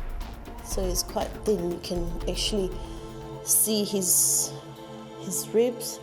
You can see his bones there. The pelvic girdle is protruding. On his ears, he's got a few ticks on there. But otherwise, the ears are fairly clean. The emaciation could be one of two things. Either the dog is not fed properly or it could be worms. The likelihood that this dog has also got a worm problem is very high. And I say very high because most of the time if you find ticks, if they don't know about control of ticks, they also don't know, they're likely not to know about deworming. Just from the history, the dog doesn't seem to have any other problem. It's eating very well. It's got a very good appetite. So yeah, it's very possible that it's worms. So from here on, what we're going to do is to have a fecal flotation done and to have a blood smear done. The general condition of the dog does not, to me, reflect neglect. I would say more ignorance and just not knowing how to take care of the dog. As soon as the results from the tests are ready, Cookie will decide on the best course of treatment for the dog. But one thing is certain, she needs to put on some weight. Dogs are all extremely emaciated. 10 months ago, Inspector Fox Murray and Senior Inspector James Murphy decided to take action when they discovered 2 dogs and a puppy being neglected. Condition is not acceptable. All the animals were severely emaciated, so they were confiscated and taken into the care of the SPCA. Come, we gotta run away. The dogs were very nervous and, as a result, difficult to handle. Make a line. Come on, dog. Come on, boy. Volunteer Malcolm Rhodes immediately started trying to socialise the dogs in the hope that they could find new homes. There we are. Sparky was the most fearful, and Malcolm was concerned that she might not come round. At the moment, she needs a lot more confidence. That's a good girl. Yeah, really, hey?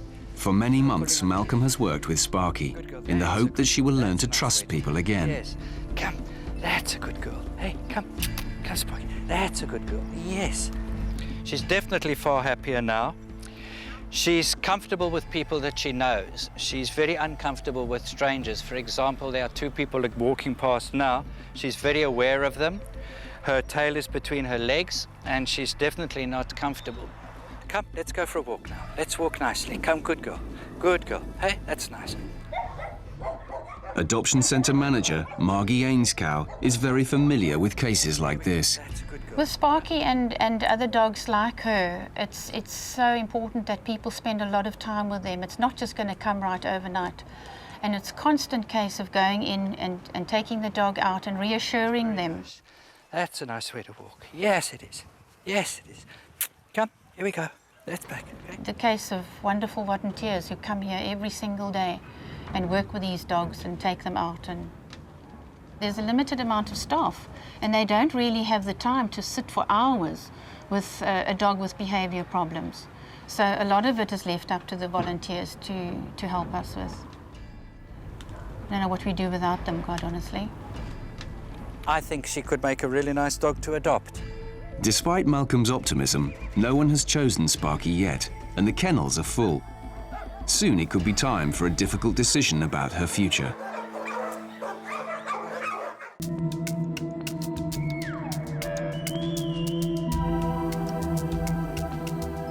It's late afternoon, and a call has just come in to the SPCA regarding some animals on a small holding outside Cape Town.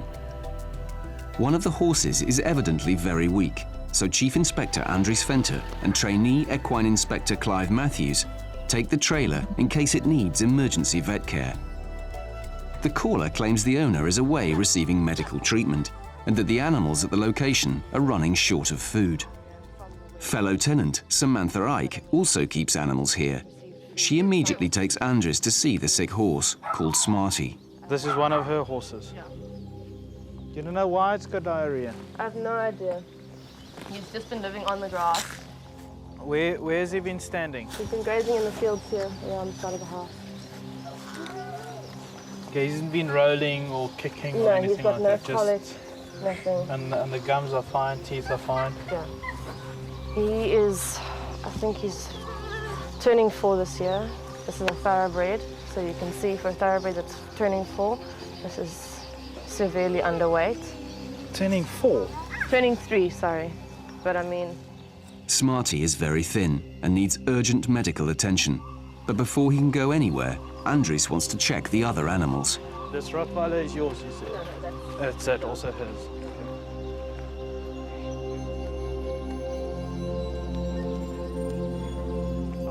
So 2 and 3 horses. And then how many dogs? It's Tara, Shauna, Dania, Jack, Bella. Yeah, that's the 5. Okay. I need to see the food that is here on the farm at the moment. Samantha has been buying food for the animals, but with horses of her own to take care of, she can't afford to do it much longer. Okay, dog food, cat food, that sort of thing? I've got 2 bags coming in that are organised now from another friend of mine for today. Cat food, it's going to last till tomorrow morning. Are the cats confined? Are they friendly? They're not feral. Cats are very friendly. They run around the whole farm. They come and go as they please. It's a difficult case, but Andries can't leave the animals to fend for themselves.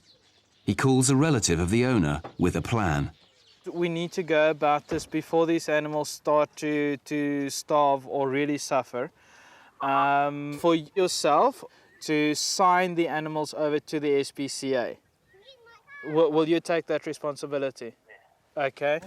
Andries is happy for family members to look after the dogs and cats, but the horses need more expert care, and he wants them to be signed over to the SPCA. These animals need to be removed for safety reasons. The complaints come from the occupants of the property themselves as well as family members. So we're working with the family. The family have decided to take ownership of the animals and they are signing them over to the SPCA.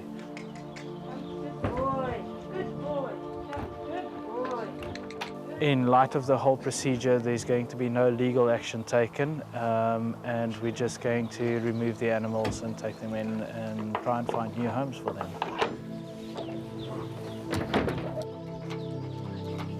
He hasn't been boxed in a long time, so he's starting to kick and getting restless. So we need to get back, sort him out, and then be back tomorrow for the other horses. Andres is eager to get Smarty to the hospital straight away, but before he leaves, he ensures there's enough feed for the other horses.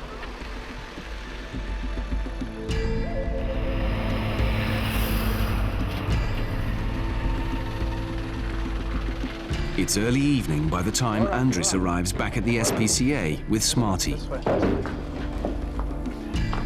Boy, such beautiful animals, eh? And all they ask for is just proper food, proper care, and proper love. Vet Miles Penfold arrives to take a look. Well, she's hell of a thin, eh? He's had diarrhea for about 3 days now, according to the occupants of the place. And that's the main sort of concern that they've had, apart from it obviously being really, really thin. Yeah. I think the main thing we're seeing here is on presentation, this horse has got dramatic muscle loss everywhere. I mean, just skin and bones. You can feel the spinal processes here. There's no real muscle left here. I mean, I can feel onto the top of the spinous processes all the way down on here, and also on the transverse processes. Obviously, the history of the horse with the diarrhea can also do this short term, but we don't have at this point in time. We're not able to say, how long has this weight loss been? Has it been 3 weeks? Has it been 3 months? So clearly, it's either not getting enough nutrition, or if it's got a diarrhea, the nutrition's not going in. Maybe a combination of both. There's no other histories of diarrhea or anything starting up there. No. First thing to do is we do a clinical, we deworm them and have a listen to the gut sounds and basically just see what happens from there. Smarty's weight loss is the biggest concern, and establishing the cause as quickly as possible is crucial. His condition could deteriorate rapidly. Miles will need to monitor him closely through the night and run some more tests.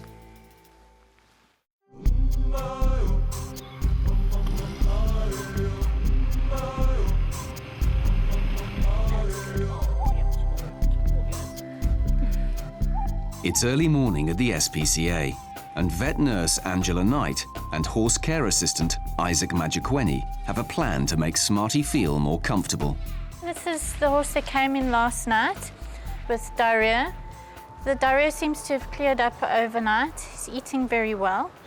We're going to give him a wash now. The weather's warmed up quite a bit, and hopefully he'll feel a bit better after that.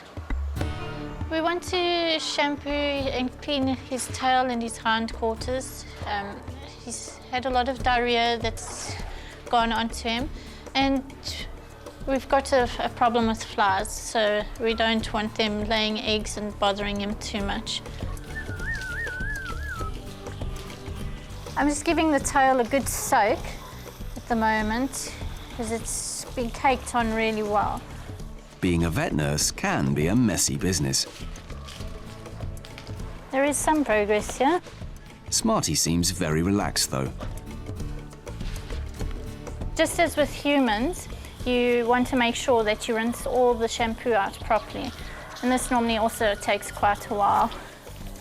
He's quite enjoying it at the moment, I think. Right, it's pretty much clean. I just want to give him a final shampoo, and then we'll let him dry off and give him a brush later on.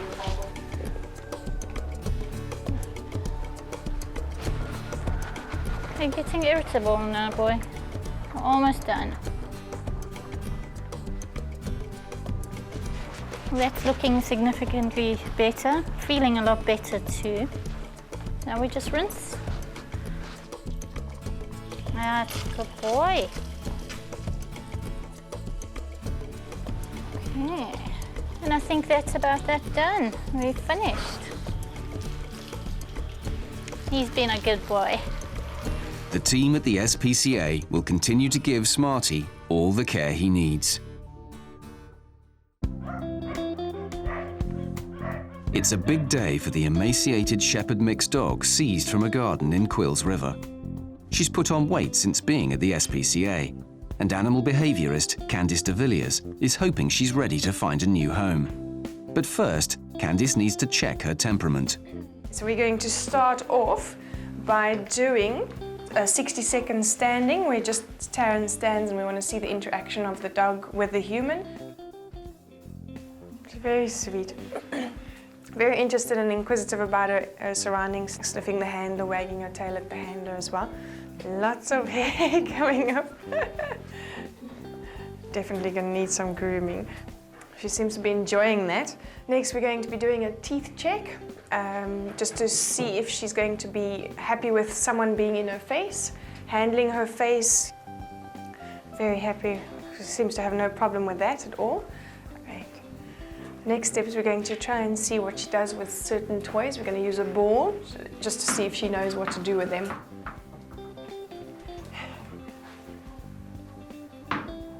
Seems to be interested in it, but she obviously has got no idea what to do with them. Finally, the most important test. We utilize a rubber hand just for purposes of her not biting us. If she attempts to bite anybody, then at this stage we would not consider putting her up for adoption. She's not entirely happy about that. You can see with her body language and a little bit of freezing and leaning against that hand. But she's allowing it and she's not growling, which is a good sign. Training would be advised, teaching her some manners and what's acceptable, how to walk on a lead and just basic general behaviors. Jumping like that on people is unacceptable behavior to us, and with a child or any children, if she runs and jumps on someone, she'd even knock an adult flying. So it would be a good idea to just give her some training, and she's definitely suitable to go up for adoption to a very nice, loving family.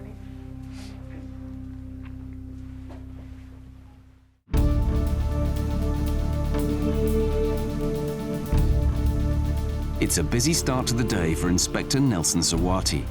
He's on his way to investigate a report of an abandoned dog. The complainant claims the owner moved house a month ago, but left the dog behind. Neighbours have been feeding the dog. As he arrives, Nelson can hear barking coming from the garden. A concerned neighbour is waiting. Is this the dog? Yeah, this is the dog. Yeah, legally it is difficult for us just to remove. Yeah. Do you know when is the owner coming to collect the dog? Because, I mean, they know that they own a dog. They know that the dog is still at the old house. The dog. She told us she's not fetching the dog. She told us she can't take the dog with her. So we know there's no one coming back for the dog. Okay. Are you prepared to sign a dog over to us? Yeah. Okay. Because I'd rather that than let it live on its own. Then that is a different story. I will still leave a warning here so that whoever comes here first will know that the dog has actually been taken to the SPCA. Okay. All right. Nelson needs to ensure that if the owners do return, they know where to find the dog.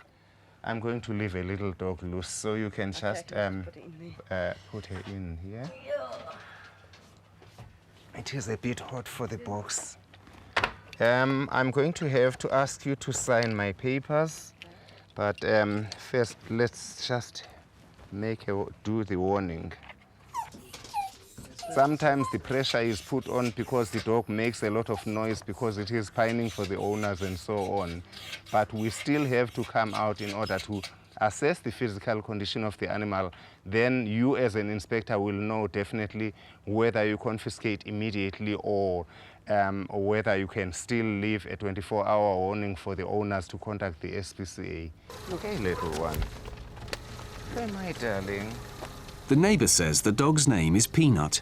For now, he'll go back to the SPCA. The owners have 7 days to come forward. If not, Peanut will be put up for adoption.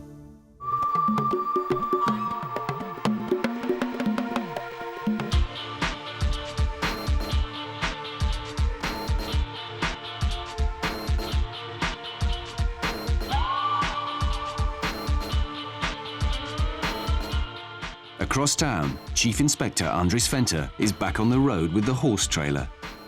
We're on our way back to a farm where we removed the skinny-looking horse the day before yesterday. The owner left the animals in the care of her friends and family, and they've now run low with feed for the horses. The dogs and cats, they have decided to split up amongst each other and care for until further notice to us. But our main concern are the horses. The owner of the animals is still away receiving medical treatment, but Andries has been in touch with her family. Fellow tenant Samantha Ike and some friends are already at the location, preparing the horses for their journey to the SPCA. It's been quite some time since either of the horses were loaded into a trailer. They'll have to take it slowly. First up is the mother of Smarty, the sick horse. Good That's girl. a good girl. Good girl. Good girl.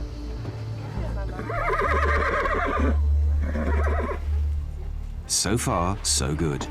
One more to go.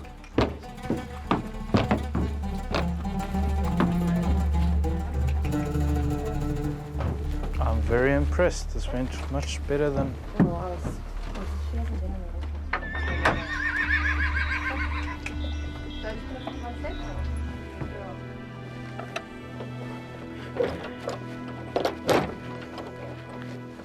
Not to put them down. No, we won't. No, I promise you. No. Because I phoned a bunch of my friends the other night and just said, please, if you know of anybody. To be honest with you, we very, very rarely have to put down horses because we can't find homes. Well, you just let me know where they go. Yes, of course. Yeah. And I'll keep you up to date about Smarty next week as well. Okay, I'm just going to go to the house and get their papers and stuff. Okay, all right. I'll meet you up there just now. Okay.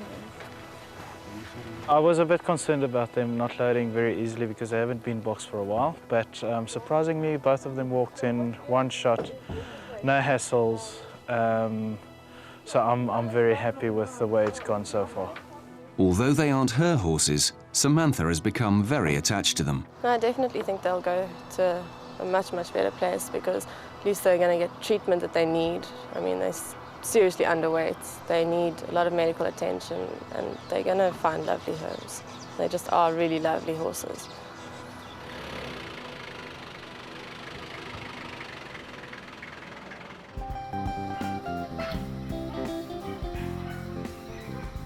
It's an important day for Peanut.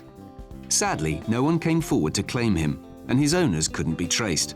So today, animal behaviourist Candice de Villiers is going to check his suitability for adoption.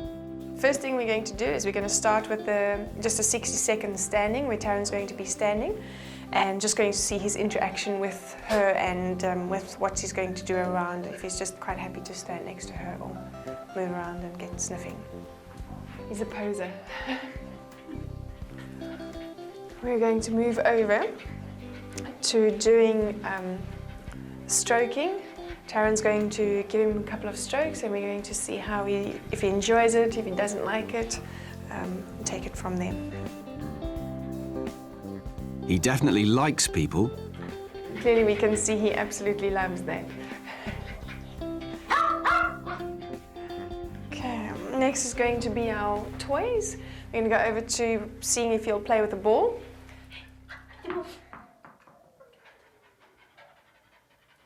You can see with these little paws that he did a little bounce with, he wants to play, but then you'd prefer getting the affection and the attention from the human. So I think giving him some time and showing him that playing with toys is nice and fun and interaction with humans, that he would actually start doing that quite happily. So I would definitely describe him as, he's a very sweet dog. He really has a huge personality. I really think that he would make someone very happy. I also think that he would be good with children. He's very affectionate and friendly, and he'll definitely learn how to play. Possibly one day when he's maybe more relaxed with the circumstances and the environment, he'll probably end up playing quite nicely, lots of fun. He's quite a fun dog.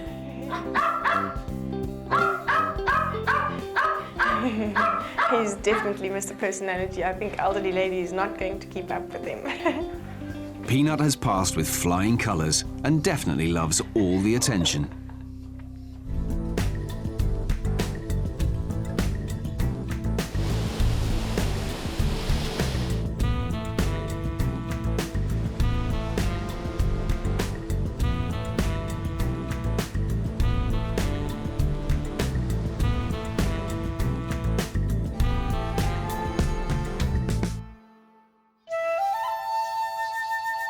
It's been several weeks since an appeal was launched to find the owners of an Australian black swan. Sadly, the owner has not come forward, so the SPCA has hit upon a solution, and it's very close to home. Normally, dogs pull on her heartstrings, but for Candice, it was love at first sight. I didn't really hear that the swan was being rescued, but I saw the commotion and the big box being carried in, so I was definitely there to go and have a look at what it was all about. And when she came out of the box, I think my natural 3 words were out of my mouth and was, oh, I want her. So it was just a natural instinct that she's got a, what's the right word, like a flair about her. She's just so pretty and polite and kind of just peaceful. Well, I've got 1 white cracker, and then I've got the Muscovy, and then various other canaries and doves and variants of birds. I love the sound of them. Mornings when you wake up, you hear them. In the beginning, the Muscovy just tried to chase her around the garden and wouldn't allow her near the water bowls and near the duck ponds and things like that. And now it seems they sleep together at night. During the day, they keep themselves occupied. They graze, and in the evenings when I come back, just spend some time, I just sit out here with them. And that's the only way that they get used to me. Exercising his wings. Some friendships, though, might take a little longer to form. I've got a couple of these mountain tortoises. As you can see, my dominant male checks up the territory and knows exactly who's here and who shouldn't be here. So I don't have to worry about any intruders. She's right next to a tortoise there at the moment, and she just moves away, especially when this one comes closer. She spots him and she manages to move away quite easily. She's beautiful.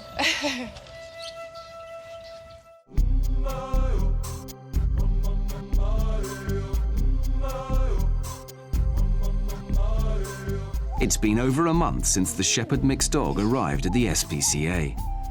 Trainee Inspector Liesl Pienaar is eager to see how she's doing.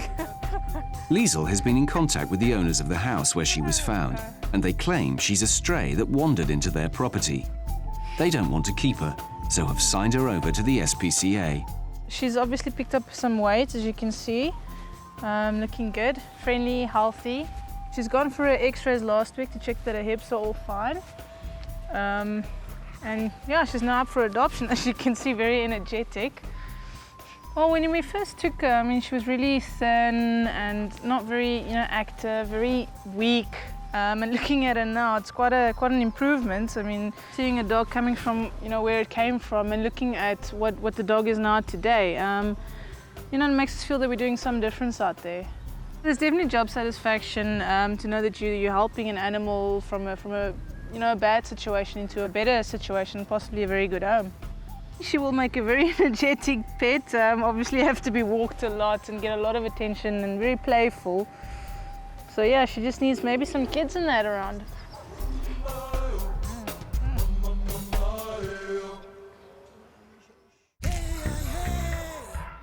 Peanut, the abandoned Maltese poodle, is nearly ready to go up for adoption. But before the SPCA can find him a new home, he's going to need a bath. And animal care assistant Sipiwo Nkyepi has his shampoo at the ready. As you can see, this one has been in a bath before. He's not freaking out or anything like that. Right?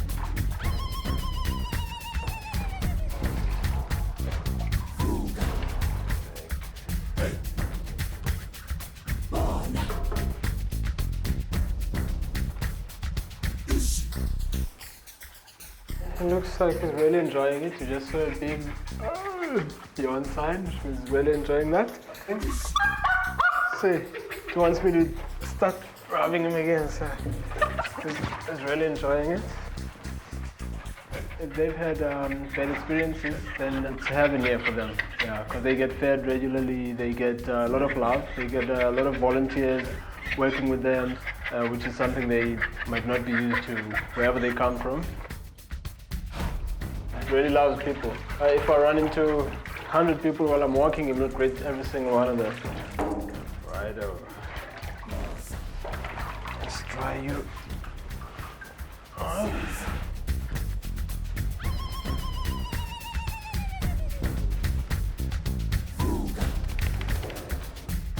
Peanut is quite matted, but a good brush through will soon sort those tangles out. Now we can go out there and show. All clean and fresh, he can't wait to find a loving new owner.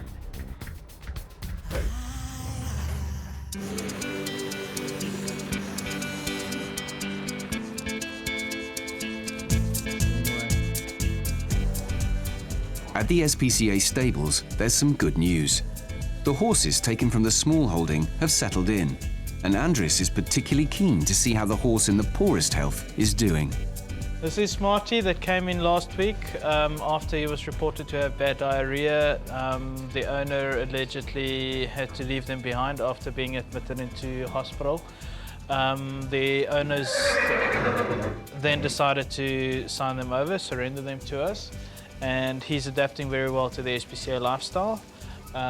He's gaining weight, and we'll be assessing all the applications for his adoption.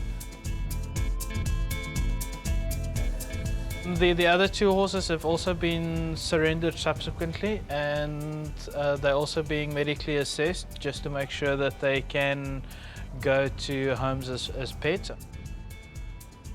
I'm very happy with the way this case has developed, and that the family and the friends have started taking responsibility and ownership and realized the magnitude and cooperated with us fully.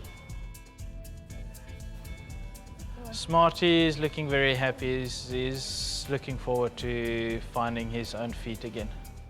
Smarty still has a long way to go, but the vets will be keeping a close eye on him. The other two horses, though, will soon be ready for adoption. Almost a year ago, the SPCA found 3 severely emaciated dogs in a yard. Stay. Sparky was the most fearful, and it was touch and go as to whether volunteer Malcolm Rhodes could bring her round. After many months of love and attention, her behaviour was corrected, but no one seemed to want her.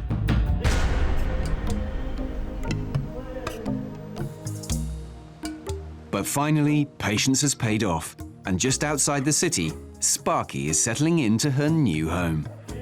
And she seems to like it, and her playmate Bocky. Adopter Penny Steckhoven is very happy to be able to help her overcome her old nervous ways. She was terrified of water when we first brought her here. Her first day, she was so frightened. It took her about a week to get used to the water. Come on. Now, she likes to play in it. When we go to the beach, she's beginning now to go into the sea and play around and grab the sticks from Bocky. They have a good tug of war with the sticks. But when we first took her to the beach, I had to keep her on a lead the whole time. She was absolutely terrified out of her wits. She settled down dramatically, but she still gets agitated with people walking around with sticks or anything like that. And when there's thunder and lightning, she disappears downstairs and hides in a dark corner. And similarly, when the TV goes on. The first time we turned on the TV, she had been sitting near me and she just bolted. I think she's got the most gentle face of all the dogs we've ever had. She does have a very expressive face. So we took her because we liked the look of her. It's okay. Yes, wag your tail.